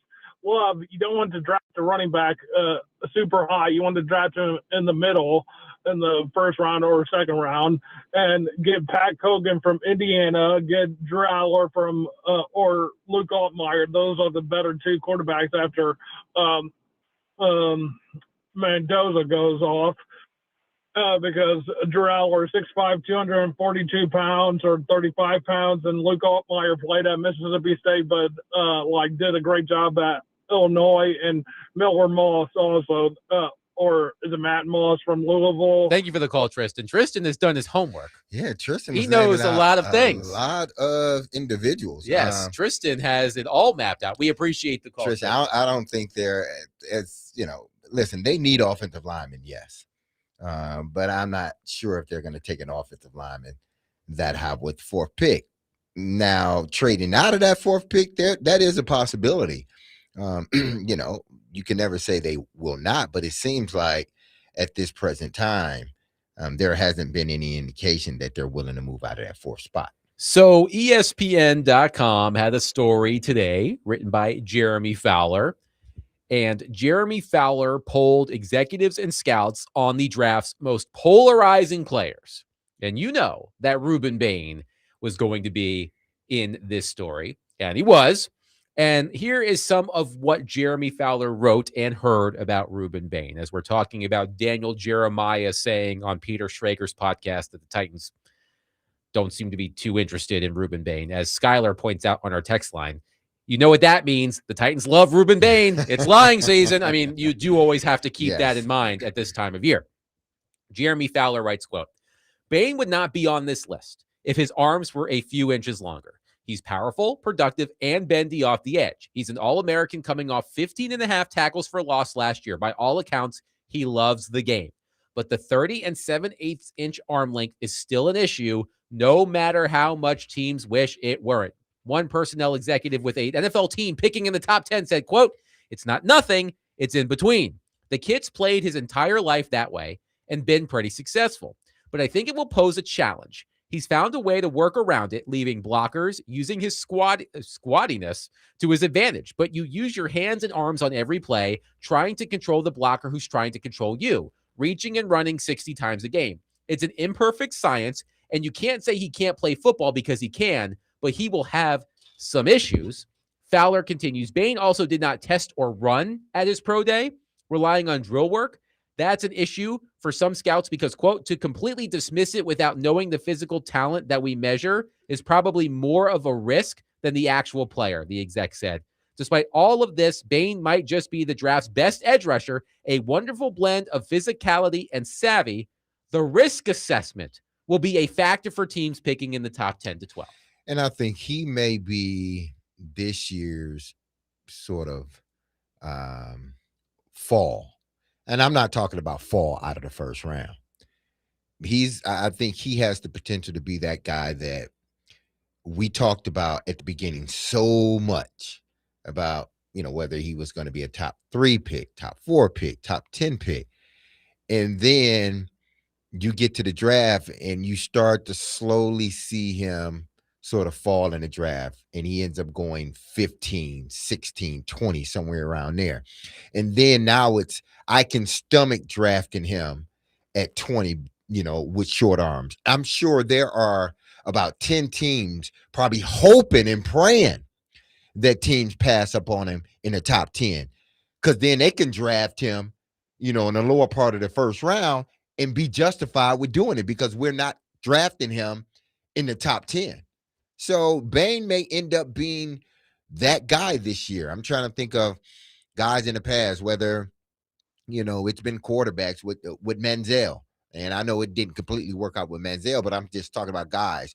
Or even, Sanders this year, where many predict, he's going to be a top 10 pick, then top 15, or definitely first round. And these guys either fall out of the first round or they fall, late in the first round. And Bain may end up being that, not because he can't play football, because he's shown he can do that, but people are scared to sort of pull a pin on drafting a guy with short arms, because they know history has told him again that guys with short arms, no matter where you draft them, the likelihood of them producing is slim. One texter says, what is Aaron Donald's measurables compared to Bain, please? Well, specifically on arm length, according to Mock Draftable, Aaron Donald's arm length, 32 and 5/8 inches. So 2 more inches, roughly. That I would say is that's what you want from your pass rusher. But his knock was he was undersized. He was small. 6'1", 285 pounds. Yeah, it was pounds. the 285 pounds that got people. Yeah. Yes. According to Mock Draftable, his weight was in the 8th percentile and his height was in the 9th percentile. But his arm length was 32 and 5/8 inches compared to 30 and 7/8 inches for Ruben Bain.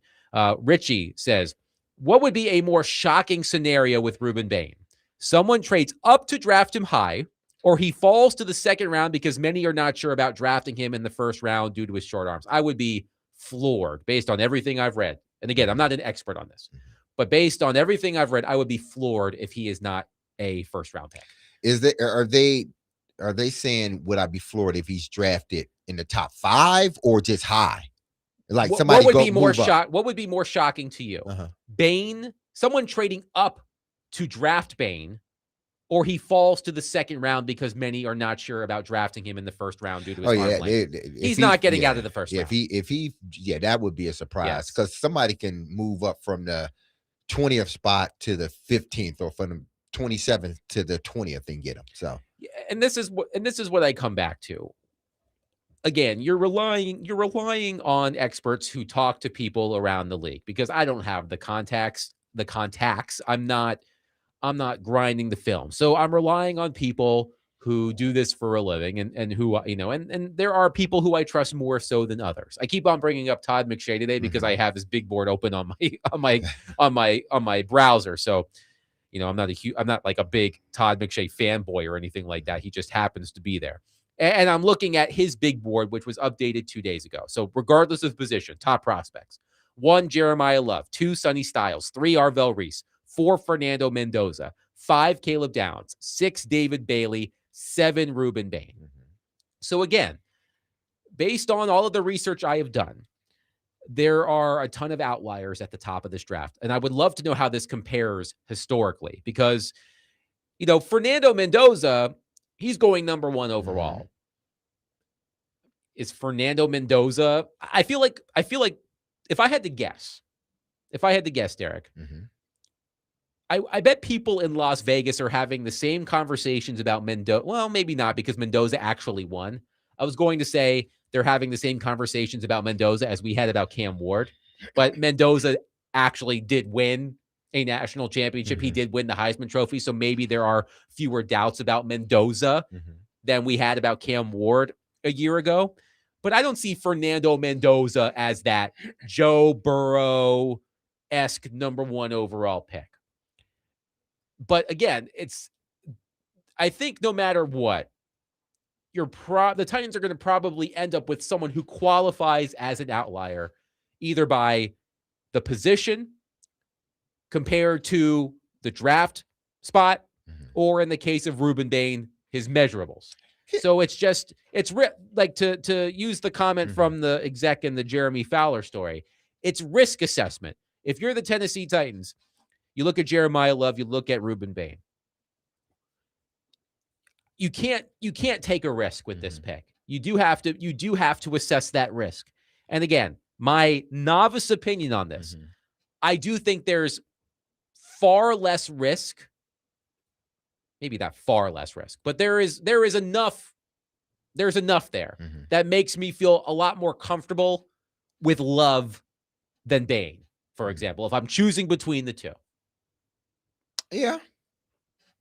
I mean, but again, I am not an expert on this. I do a lot of reading. I do a lot of research. I feel like I'm well versed in this, but I don't have I'm not approaching this from an expert standpoint. That's why we have Derek Mason on the show, or people like Nick Suss and Easton Freeze and Teron Davenport, because they're the experts. Here's a question for you, and it's sort of it's football related, but it's not Bain related. Just because you mentioned Mendoza. Who in your mind, and this is for our callers too, and our listeners, excuse me, who do you think was a better prospect, Ward or Mendoza? Because they're both going to end up, one got drafted first overall, the other will get drafted first overall. But I'm just because he has a similar path, right? Because he wasn't the 0-star recruit that Cam Ward famously was. I believe Mendoza was a 2-star recruit, but he bounced around, right? He went to Cal, and then he went to Indiana, and he came out of nowhere this year. A fabulous story. It's really easy to root for Fernando Mendoza. So without knowing everything about Mendoza's history, I would say that their backgrounds are somewhat similar in terms of their path to where they're ultimately going to be. Because Mendoza wasn't the starter for Indiana last year. No, Curtis Rourke was the starter. Over and became the starter. Yes. And Cam has traveled, Yes. We know his story. So ends up at Miami. Here's more on Mendoza. He was a 2-star recruit from Miami who originally committed to Yale before flipping to Cal, which offered him his only FBS scholarship. He redshirted in 2022 before starting 8 games in 2023 and 11 more in 2024. He transferred to Indiana ahead of the 2025 season and delivered a Heisman Trophy winning campaign while leading the Hoosiers to an undefeated national championship season. So, again, I wonder who would be the better prospect coming out. Now, I know people will say, well, Mendoza because he won a Heisman. Right. But that doesn't make you the better prospect just because you won a Heisman. I truly, I wonder who would be the better prospect this year. What's funny is one texter says Ward is the better prospect. His tape flashes way more. Jason says Mendoza over Ward. So, I mean, again, I was just wondering because you brought up Mendoza's name, and I started thinking who would have been a but better to your point, prospect? I do think a lot of people would probably naturally say Fernando Mendoza because he won the Heisman Trophy and his team won a national championship, and and undefeated. Yeah, exactly. So. And look, we know that just because you win the Heisman Trophy doesn't guarantee you're going to be a success in the NFL. History is littered with Heisman Trophy winners who did not amount, to anything in the NFL. So, look, we're going to keep having this conversation. It's about risk assessment. My gut, it's like I think there's too much risk in Ruben Bain at that position. Maybe my mind will change over the next couple of weeks, but I feel like that's where I am on this. 615-737-1025. Willie Donick will join the program coming up next. We will get back into the Predators, who won 5-0 last night in Anaheim. An historic performance from Justus Annunen, which I will explain why coming back. But I do want to talk about a decision that the Predators need to make in regards to their goaltenders, and we will do that coming up next. 615-737-1025. Derek Mason, Adam Vingan, 1025 The Game.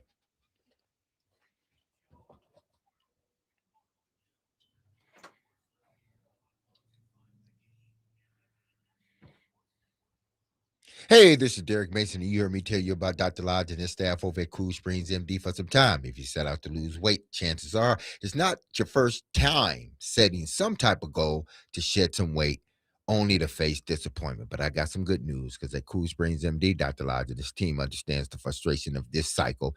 And that is why they offer a different approach to weight loss. Their comprehensive weight loss program is led by Dr. Jeffrey Lodge. It addresses the root cause of weight gain with tailored nutrition, exercise, blood test supplements, and more. They will customize a program specific to you and you only. You know why? Because they've done one for me. So they would do the same for you. So connect with Dr. Lodge at CoolSpringsMD.com today to schedule your appointment for a personalized weight loss plan just for you. That's Cool Springs MD, where your weight loss journey becomes a success story.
D-Mace, Vingan, and Donick, 102.5 The Game. Willie Donick, Derek Mason, Adam Vingan, and David Janes here with you. Willie has joined us from Salt Lake City, where the Predators will take on the Mammoth tomorrow. That's a Book of Mormon joke for those of you who enjoy Broadway.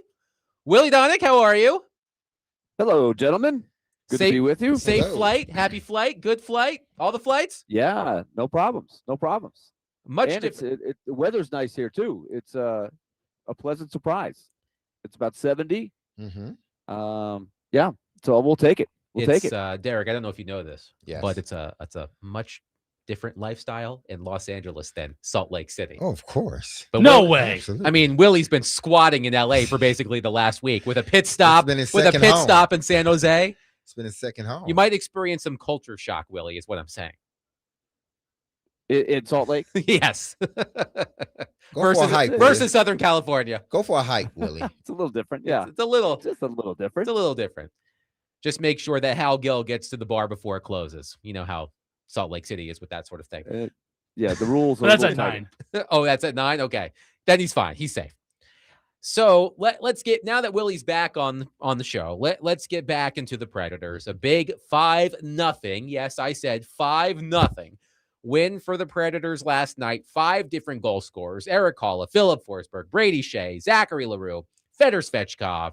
A complete performance, but number one overall, Justus Annunen. And Willie, I know I've shared this with you personally, so I'm not telling you anything that you don't already know. But I just want to share with our listeners, Predators fans, just how impressive Justus Annunen's performance was last night for the Predators. There is a fancy stat out there that I like to reference. Willie and Chris and the gang use it on the broadcast as well. It's called goals saved above expected.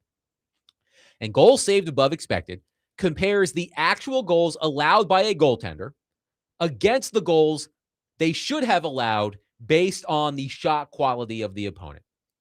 Justus Annunen last night, in making 43 saves for the shutout, saved 5.96 goals above expected.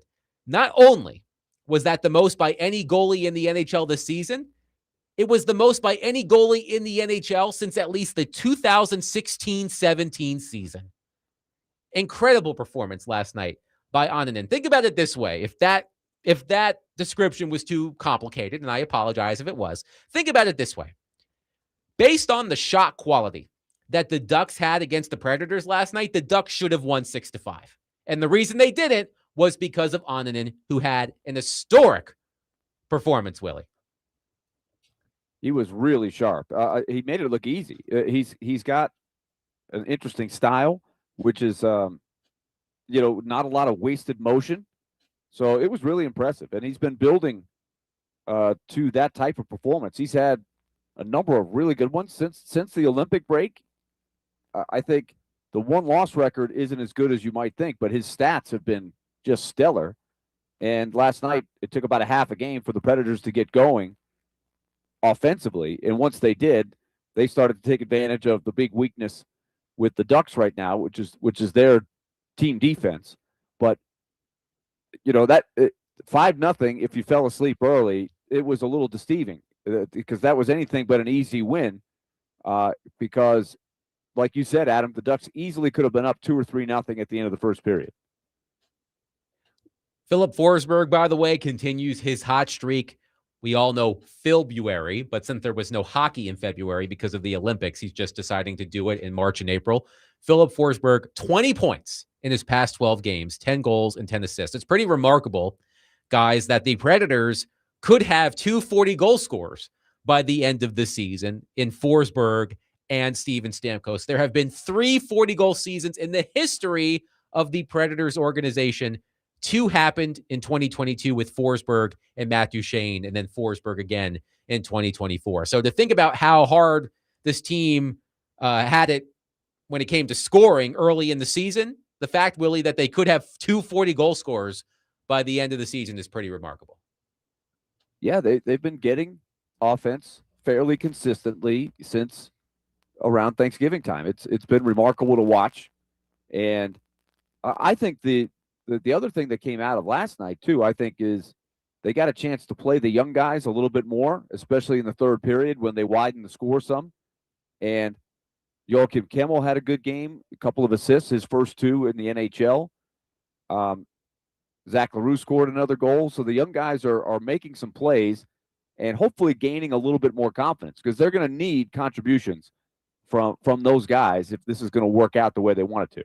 So the Predators are back in action tomorrow night against the Mammoth. And I am going to try very hard not to use the P word now that Willie is on the show, because that triggered him a couple of times this week. In case you haven't been listening, the P word is perception. But I do want to talk about something that I think the Predators need to do tomorrow. And Willie, I'm curious for your viewpoint. If let's start here. Let's just lay it out on the table. If the Predators make the playoffs, UC Saros is going to be starting for the Nashville Predators. Justus Annunen isn't going to overtake UC Saros as the starter for this team in the playoffs if the Predators make the playoffs. UC Saros is the starter. Annunen is the backup. That's how it is. Annunen, again, an historic performance, but there are roles here. Saros is the starter. Annunen is the backup. However, I do think, Willie and Derek, that Annunen needs to start tomorrow. I know under normal circumstances, he probably wouldn't, but after the game he had last night, I think you've got to ride the hot hand. I think you've got to put Annunen back in there. I definitely can't remember off the top of my head the last time that UC Saros did not start in consecutive games when healthy. That would be something to look up. That might be interesting. But here's the thing. We talked about the perception issue with UC Saros the other day. I think that if the Predators go back to Saros tomorrow and he struggles against Utah, and Utah has been playing well, Willie, I believe the Mammoth have won 4 in a row. They played a really exciting game last night against Edmonton. They won 6-5 in overtime. Utah did. Won 6-5 in overtime. So Utah can score. So if the Predators go back to Saros tomorrow and he struggles against Utah, you may accidentally create a goaltending controversy. So I do think that this is Saros' crease. He is the starter. But I think you do have to go back to Annunen tomorrow. What do you think? I don't think it would completely shock me just because he played so well. It was an exceptional performance. And just to lay out what you were saying about Utah's won 4 in a row. They have scored 6, 6, 7, and 6. My point exactly. So that's going to be a tough game for any goalie. They've been giving up some goals. So I'm curious to see if the Predators can contain them because they've been playing game. This will be the best team that they've played on this road trip. So it'll be a big challenge. They just have to make the right decision. They have 2 good choices. UC Saros is playing excellent hockey right now. And so I think I can see them going either way with this game. And I don't think there will be any controversy. UC Saros is the man. But when you've got a hot goalie like Annunen, you can't just ignore the fact that he's playing at that level. He's playing fantastic. And when you look at the 2 goaltenders since the Olympic break, they both have been playing really well. Now, Annunen's goals against average and save percentage are better than Saros's, but if you look deeper under the surface, they've both been playing really well. They've combined, the Predators have played 21 games since the Olympic break. Saros and Annunen have combined for 17 quality starts in 21 tries. That's an outstanding rate. And when you look at how the Predators have gotten to this point, I said this to Derek earlier, Willie, I'm not 100% putting it on the goaltenders, but I might put like 80 or 85% on the goaltenders. I do think that Forsberg's playing well. Stamkos is playing well. They're getting contributions offensively from the younger players. I am not discounting those. But to me, the performance of Saros and Annunen since the Olympic break has had a significant impact on where this team is in the standings. I mentioned the ridiculous number that Annunen posted last night in terms of goals saved above expected. He saved 19 shots from the inner slot, which goes back to something you and I have been talking about, Willie, the team defense. Annunen had to be that good because the team defense wasn't. So you've got to hope that Saros and Annunen can keep this up for at least 4 more games to push the Predators into a playoff spot. Right. And you have to hope that your team defense isn't that leaky that many nights. I mean, you can't survive that way. And they were missing Nick Hague for a second straight game last night. That doesn't help. He is one of their better defenders. They have masked it pretty well with the really good goaltending and, you know, scoring some key goals. So you got 4 huge games coming up. It is something. Like it. You got flawed teams that are looking for that one spot. And it is incredible drama to watch. You've got the Sharks playing tonight. Chris Mason's actually doing the game on TNT. So Sharks Oilers tonight. Yes. Oilers just got beat in Utah last night, 6-5 in overtime. So the Oilers have been scoring a ton of goals and giving up a couple of goals. So goaltending is such a huge part of the equation right now, especially the way these offenses are going. There's a lot of teams right now that will light you up if you don't have your act together.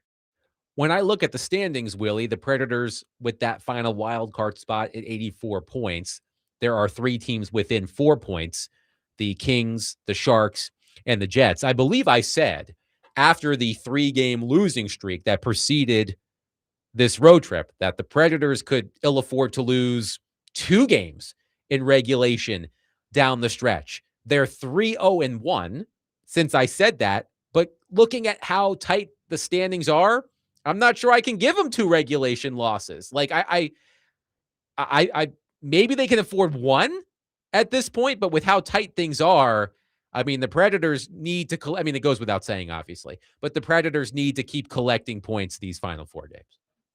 Yeah, I wonder what the number will end up being. For a long time, I didn't think it would take 90 points, but now it does seem like it will probably take 90. Somebody is going to surge, right? Whether because you got 4 or 5 teams that can do it, have enough games to do it. And so I think somebody logically is going to play their best hockey and sprint to the finish line. And I think in doing so, they'll hit the 90-point mark. Do you agree? You think it's going to take 90? Is that what? I think it might take 90. I mean, we don't. Who knows? If you think you know what's going to happen, Yeah, you don't. Like it's a good question. It's a good question. I'm not sure. But I think the way everybody's, you know, trying to sprint to the finish line here, it would not surprise me if it will take 90. Like you got to admire the Jets and the Blues. They were way back there pretty recently, and they're playing very solid and they're staying in the race. The Blues lost last night in their quest to beat the Avalanche 2 games in a row. That would have been huge. The Blues are probably playing as well as anybody in the West right now because they went from getting 0 goaltending to actually getting some really good goaltending. And you see what difference that makes. By the way, we've known this for a while, but last night the Colorado Avalanche clinched the Central Division and the Western Conference. So if the Predators do make the playoffs as the second wildcard team, they will take on the Avalanche, which is what we've been expecting. But now it's official. We also have 1 confirmed playoff series, Dallas versus Minnesota, and the 2-3 matchup in the Central Division. Floyd the Barber on our YouTube chat says, I'm a Blues fan, and I'm hoping the Preds make the playoffs because I believe it puts them in a worse position than the Blues will be in. Now we need to load manage and get the best possible draft pick. Floyd's taking my idea. You can have it, Floyd. If you want the Blues to load manage, go nuts. Our friend Gover says, they can only afford 1 regulation loss, and that one needs to come against Minnesota, a team they're not competing with. LA has Vancouver twice and Calgary once. That's probably 6 points for them. I mean, on paper, yes, but crazier things have happened. I believe Vancouver recently beat the Avalanche like 8-6 or some ridiculous, score or something like that. Vancouver's not doing anything right now. They're 1-9, 1-9 in their last 10. It's that and the Kings have them and the Kings have them twice. They do. They have them in a back-to-back. Now those games at the end of the year are really weird. So you can see some really loose teams. Vancouver, there's no telling who will be in the lineup there. They'll have a lot of young players. You just have to hope that they can step up and beat them one time. Calgary's actually playing very well. They've won 6 out of 10. They're 6-2-2 during that. They just went into Anaheim and won. So I feel a little bit better about their ability to maybe pull an upset here or there. The other team I'm concerned about now is the Kraken, because they have clearly hit the tank on empty. The realization that they're not going to make it has hit, and so they've kind of checked out. They've got a game with LA too. So if they just mail it in, that's another great opportunity for the Kings.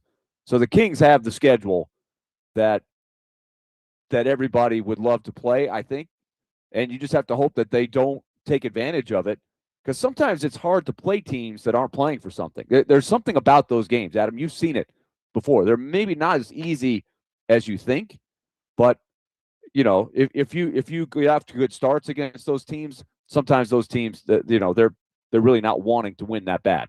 615-737-1025 will take your thoughts on the Predators. They are back in action to wrap up their final road trip of the regular season tomorrow in Utah against the Mammoth. Puck drop at 8, pregame at 7, right here on 1025 The Game. But coming up next, there is a story y'all really want to discuss, and we are going to discuss that story that came out in page 6 in the New York Post last night, because I do have some thoughts on it.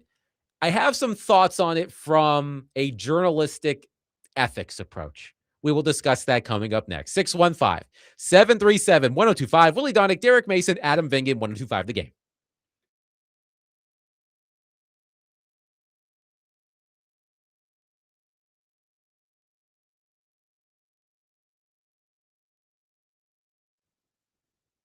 Okay, time to tell you about Loan Pronto, and they want to keep reminding you. Credit card interest rates are now over 29% in a lot of cases, and most people are only making the minimum payments. So they're getting nowhere with this. So try a different financial strategy.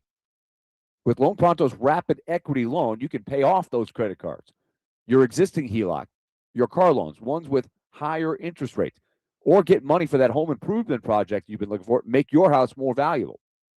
And use this to your advantage by calling Loan Pronto at 615-499-5780. You can ask how much money you qualify for, and you can ask about strategies to use it.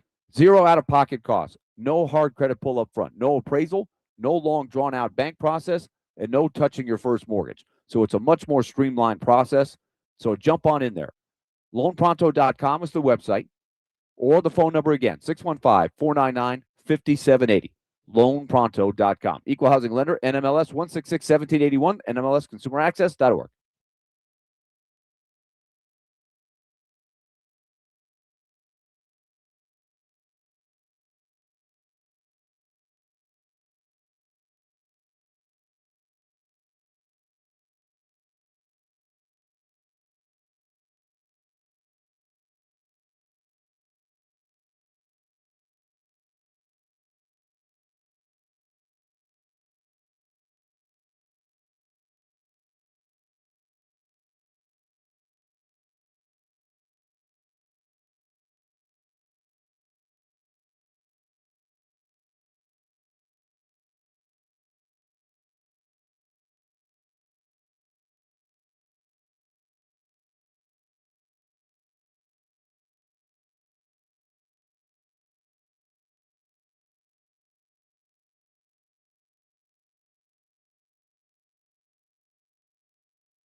D-Mace, Vingan, and Donick, 102.5 The Game. Coldplay's not usually in your rotation, David. You can figure out why it's in the rotation. Fair enough. So there's a story out there that I know a lot of you want us to discuss, and we are going to discuss it. We're going to try to be as delicate about it as we possibly can. It was Willie Donick who brought this story to my attention yesterday, of all people. It was Willie Donick who brought this story to my attention from page 6 of the New York Post, the preeminent gossip rag, with the headline, New England Patriots Mike Vrabel and top New York Times NFL reporter Diana Russini hold hands and hug at luxury hotel. There are photos of them holding hands, lounging in a hot tub, looking a little too cozy for people who are married to other people. And if I were teaching a journalism ethics class today, I would walk into my classroom, I would project the headline from the New York Post from page 6 on the big screen. I would get all of the students' attention. I would point to the screen and say, "Don't do that, class dismissed." Like that would be the end. That would be the end of the class. And look, first of all, you've got to be smarter.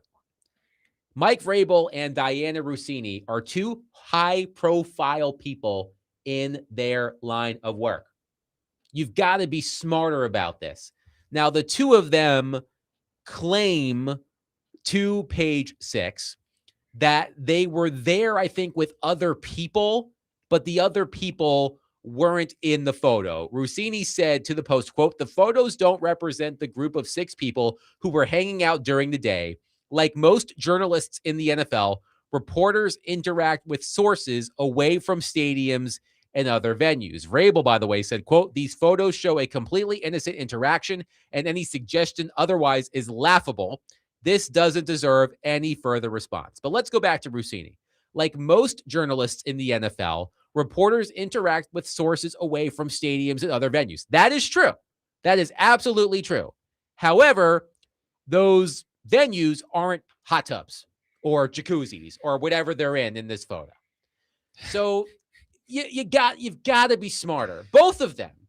But here's the thing, Willie and Derek, that pains me a little bit. I know Diana Russini a little bit. We actually worked at the same news company briefly shortly after I graduated college, the NBC affiliate in Washington, D.C. So I know Diana a little bit, and she's been a rising star. And now people are going to take that out of context as well. But here's the part that sort of saddens me. Diana Russini may never recover from this from a credibility standpoint.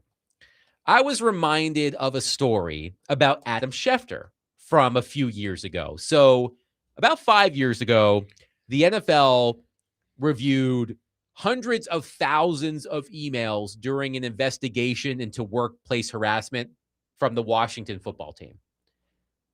And within those emails, there was a correspondence, I guess you could say, an email thread back and forth between then Washington football team president Bruce Allen and Adam Schefter. One of those conversations involved Schefter sending a full unpublished draft of his story about the NFL lockout, which was going on at the time. And in that email, Schefter said, quote, "Please let me know if you see anything that should be added, changed, tweaked," and even refer to Allen as, quote unquote, Mr. Editor. And it was meant to be tongue in cheek. But when a reporter sends a story to an executive for proofing, which you really shouldn't do, and then refers to him as Mr. Editor, that's a terrible look. But you know what? Adam Schefter has recovered from that. Every time Adam Schefter tweets a scoop, people aren't going, Mr. Editor, Mr. Editor, Mr. Editor. People will remember that about Schefter. Some people will remember that. I'm not sure, Willie and Derek, Mhm. if Diana Rossini is ever going to recover from this. No, the Athletic / New York Times has stood behind her, but from now on, every single time she reports something, you know what everybody's going to be thinking. Mhm. And I, look, it perpetuates a terrible stereotype about female reporters, that the only way they get ahead in this business is by canoodling with their sources. But that was my reaction. My initial reaction was like, oh, like the noise they make during Jerry Springer, like, oh, but after that, I felt kind of sad. I mean, look, this was her decision. She's a grown woman. She made the wrong choice. She put herself in a position where it looks like she's having an affair with an NFL coach.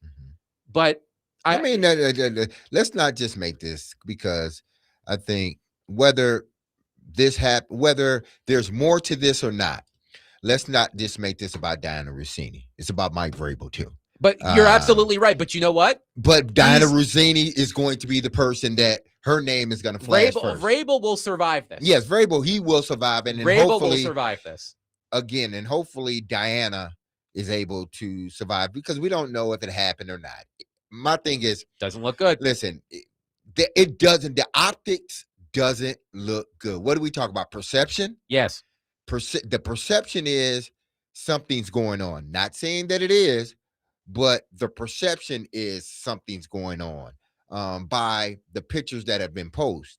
And it's not, I don't think it's just been the pictures that have been posted. I mean, it's things like this has been alluded, in the past with these two. Yes. In regards to her getting scoops on the Titans or whatnot. Rossini did have a run during Vrabel's tenure as coach where she seemed to have a lot of scoops about the Tennessee Titans. So I think there was always, in some people's minds, smoke there. And now what the pictures have shown is, to some people, there's fire. Now there's the fire, the picture. Again, that's something that their respective spouses are going to have to deal with. Listen, who she works for, not the Athletic. She does work for the Athletic. Yes. The Athletic is standing by her now. But if anything else transpire, like one of these spouses starts to come out, they won't be standing by her no more. Vrabel will keep his job, I believe. Yeah. But they're not going to stand by Diana Rossini. They're just not. And that's unfortunate. And I think if indeed there is something going on, which we don't know, she should have thought about that first. You see what I'm saying? Because he will survive. If indeed there is something going on, which we don't know, but picture's okay, he will survive. Mm-hmm. She will not. No. And that's what she has to realize in this whole situation. If she's done something or not, the optics look like you're doing something. And to be clear, she will, like, even if, and then we'll get Willie's thoughts on this, even if she keeps her job at the Athletic and continues to report on the NFL, like, she will survive. There's going to be a perception still with right. It's like, no, she will survive in the sense that she'll have a job. Yeah. But her credibility is now shot. Yes. That is the issue, Willie. Yeah, I think you guys have laid it out without, I don't know if I can add a whole lot, because you guys have painted the picture here. I'm just really curious, who thought enough of this to go to the lengths to get these pictures? That is just, I'm just curious about that, right? Somebody had to think it was important enough to find this, or unless somebody just randomly was from Nashville or a Patriots fan who recognized the two of them and said, wow, I know who maybe it's just a big sports fan, I guess. But it almost looks like, they were following these guys or something, doesn't it? Like, that's paparazzi kind of stuff. Mike Vrabel and Diana Rossini? That's not exactly Princess Di. Where was the owners meeting there at the time? This was before the owners meetings. These pictures were snapped in Arizona, but I believe, it says here, Vrabel attended a scouting event at Arizona State in Tempe on Friday, March 27th, before traveling 125 miles to this Okay. resort. So So this he was stopped- beforehand. Okay, this was beforehand. I don't know what Willie, you got something else? I don't like. I don't. I mean, I don't have a whole lot else. I yes. just it is. I think they can manage it the way they have, just by saying, look, you can't read too much into these pictures. Mhm. There's no hard evidence of anything, but it certainly suggests more than just a casual visit among the friends. Are you buying their story? I don't know. I'm skeptical, but you're right. Mike Vrabel, I'm sure we'll get through it. I don't know what's going to happen, at home. That's probably the biggest thing. Yeah. But professionally, for Diana Rossini, it just is interesting because some of the media people, I can remember my position when you would hear people say, well, Diana Rossini, there were media people in our city, men and women, that would say, well, Diana's got another one that's coming straight from Mike Vrabel. And I'm like, how do you know that? Like, I didn't like that they weren't giving her the benefit of the doubt. Yeah. But then this kind of thing happens, and we do know that over the course of history, these types of relationships do happen sometimes. It's not everywhere with everybody, but they have happened enough to where, you create that stigma that you're kind of talking about, Adam. And now, unfortunately for Diana, whether she makes it or not through this, she's going to have the stigma.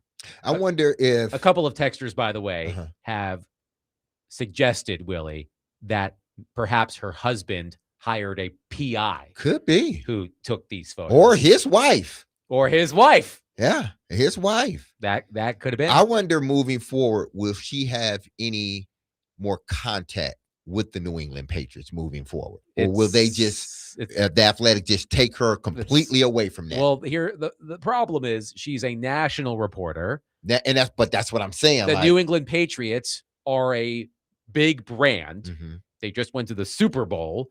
So I think it would be impossible for her not to report on the Patriots in some form or fashion.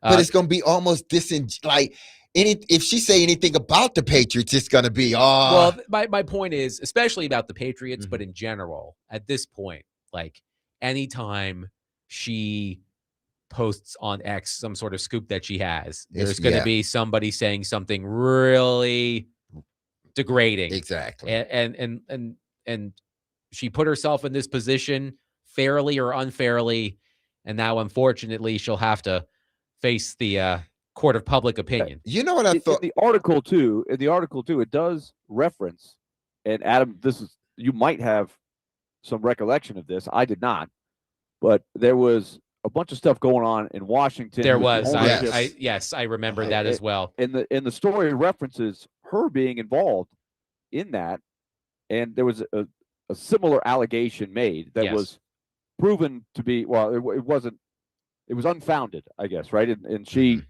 kept her job and everything like that. But let's say, forget about a salacious relationship, or what if it's just a deep friendship, right? Is that ethical? That's another question I think I have. Is let's just go with their story. They're clearly close friends, right?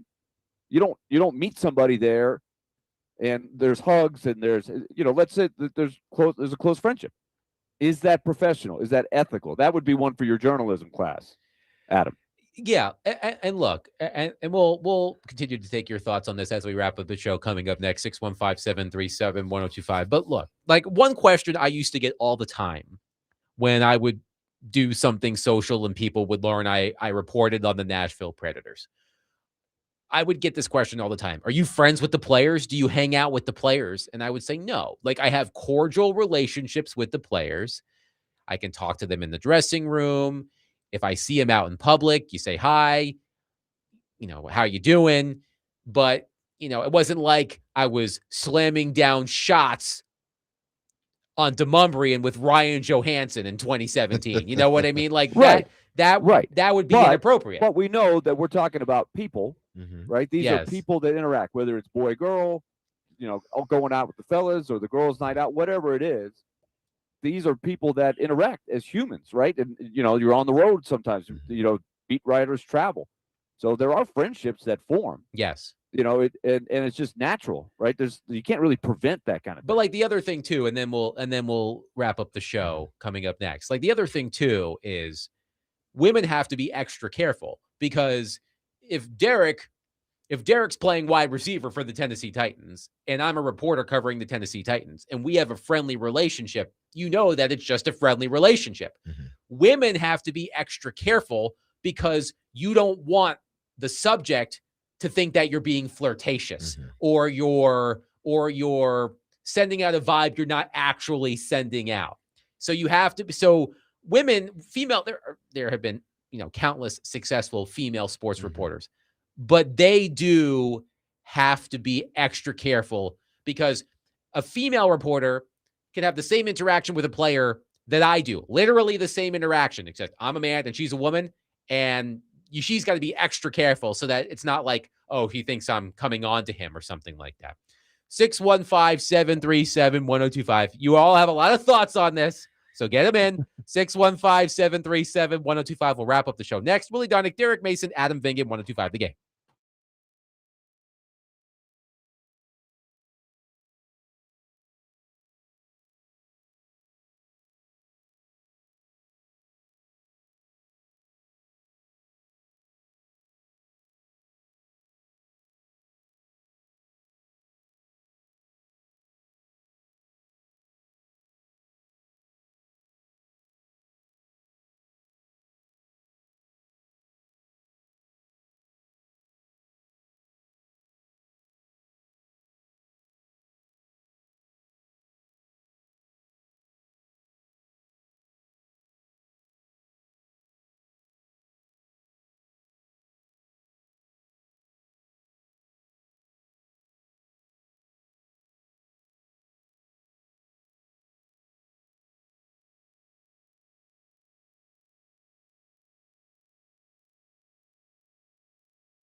D Mace, Vingan, and Donick, 1025 The Game. Willie Donick, Derek Mason, Adam Vingan here with you. Tomorrow, Derek and I will be live at 5 Iron Golf in Midtown, right next door to Party Foul in that area of Midtown. So if you're over there, come on out and say hello. We're going to be there all day. So Robbie and Rexford are going to be there. Next Man Up with Jake Lyman, and I believe Tehran tomorrow are going to be there. Chase and Big Joe, and Derek and I will be there. Willie, of course, will be remote from Utah, where the Predators will take on the Mammoth tomorrow to wrap up this long and important road trip. A lot of you have a lot of thoughts on this Diana Rossini, Mike Vrabel story, and we probably can't read most of your thoughts on the air, but just know that I've seen them and I understand where you're coming from. One commenter on our YouTube said Adam singing with PK Subban at Tootsie's. I can assure you that never happened. But I was talking about it with Derek because it is a fine line you have to walk when you're a reporter and you're covering a subject. And look, when I reported on the Predators on a daily basis for more than 7 years. You get to know a lot of these guys, not just as players, but as people. You get to know their spouses. You learn about their kids. You have to be, that's part of the job. But there's, you have to, if I would see a player out in the world, like I'll always remember this, like several years ago when my wife and I were first dating. We ordered Thanksgiving from Whole Foods because we didn't want to cook. And there was such a backup at the Whole Foods. We were there for like 3 hours waiting for our order. And as fate would have it, Pecorine was at this Whole Foods also waiting for Thanksgiving dinner. And we ran into each other. We said hello. I introduced him to my now wife. We talked for a few minutes. It was very nice. And then we let him be. That's how it is. I mean, there would be times where I'd see a player on the road. Maybe he's at a coffee shop. I'd walk into the coffee shop. I'd see him there. I'd say hello, say, hey, mind if I join you for a few minutes? We'd chat. I'd gather some information. I wouldn't, ply him for that information. Like, tell me everything that Peter Laviolette doesn't want me to know. Like, I didn't do that. But, that's how you build trust. That's how you build a rapport. And that's how those players become comfortable with you as a reporter. So it really is a delicate thing. But just when you're a woman in this business, you have to be extra careful because, as I said before the break, anything you say could be construed as flirtation when there's no flirtation going on. And that opens up another can of worms. So look, Diana Rossini, whether she's having an affair with Mike Vrabel or not, those pictures exist. Those pictures do not look good. This is damaging her reputation and her credibility. She's going to have to live with it. I understand her statement. This is what happens in journalism. You meet with sources outside of the confines of the locker room, the playing field, so on and so forth. But you don't do it in a freaking pool. Like you've got to be better. You've got to be smarter than that. That's all right. I got another question. Sure. Another question. Let's say that this is just food for thought, right? About this whole dynamic that is out there in reporting, right? In journalism. If they were both single and those photos came out, what would people think? Still over the line or okay because they're both adults, whatever? I think there would be, and again, it's unfair. I think the sentiment will still be the same for Diana Rossini. Correct. And it's unfair. I think so. I think it would be. I think she still would get the, oh, you only know this because you're doing this, or it will never spill over into Mike Vrabel ever. So if those two, if they were single, I think she still would feel the brunt of it. And that's unfair. I agree with Derek. There's not the added, well, they're both married and that makes it worse. But I agree with Derek. Even if they were both single, it would still be a bad look for her because the men do not take it as hard on the chin as the women do in And these that's unfair. situations. But I think we would all agree, all three of us who have Mhm. been around it on both sides of it long enough. These things do happen, Mhm. right? And sometimes it's just a chemical thing. It's much better if it's not involving married people, Yes. right? But these people they're human, right? So to me, the marriage thing is a big part of it for Mhm. sure. But I'm curious where it goes. It's a fascinating topic of discussion because it just pulls up the lid on something that does happen. But and we all wish that you could play the rules perfectly. Everybody plays by the rules with the journalism and the separation of work and leisure, personal life. But it can get muddy, right? If I recall correctly, Jenny Dell, who now I believe is on CBS Sports, she's one of CBS Sports' sideline reporters. I think she still works for CBS.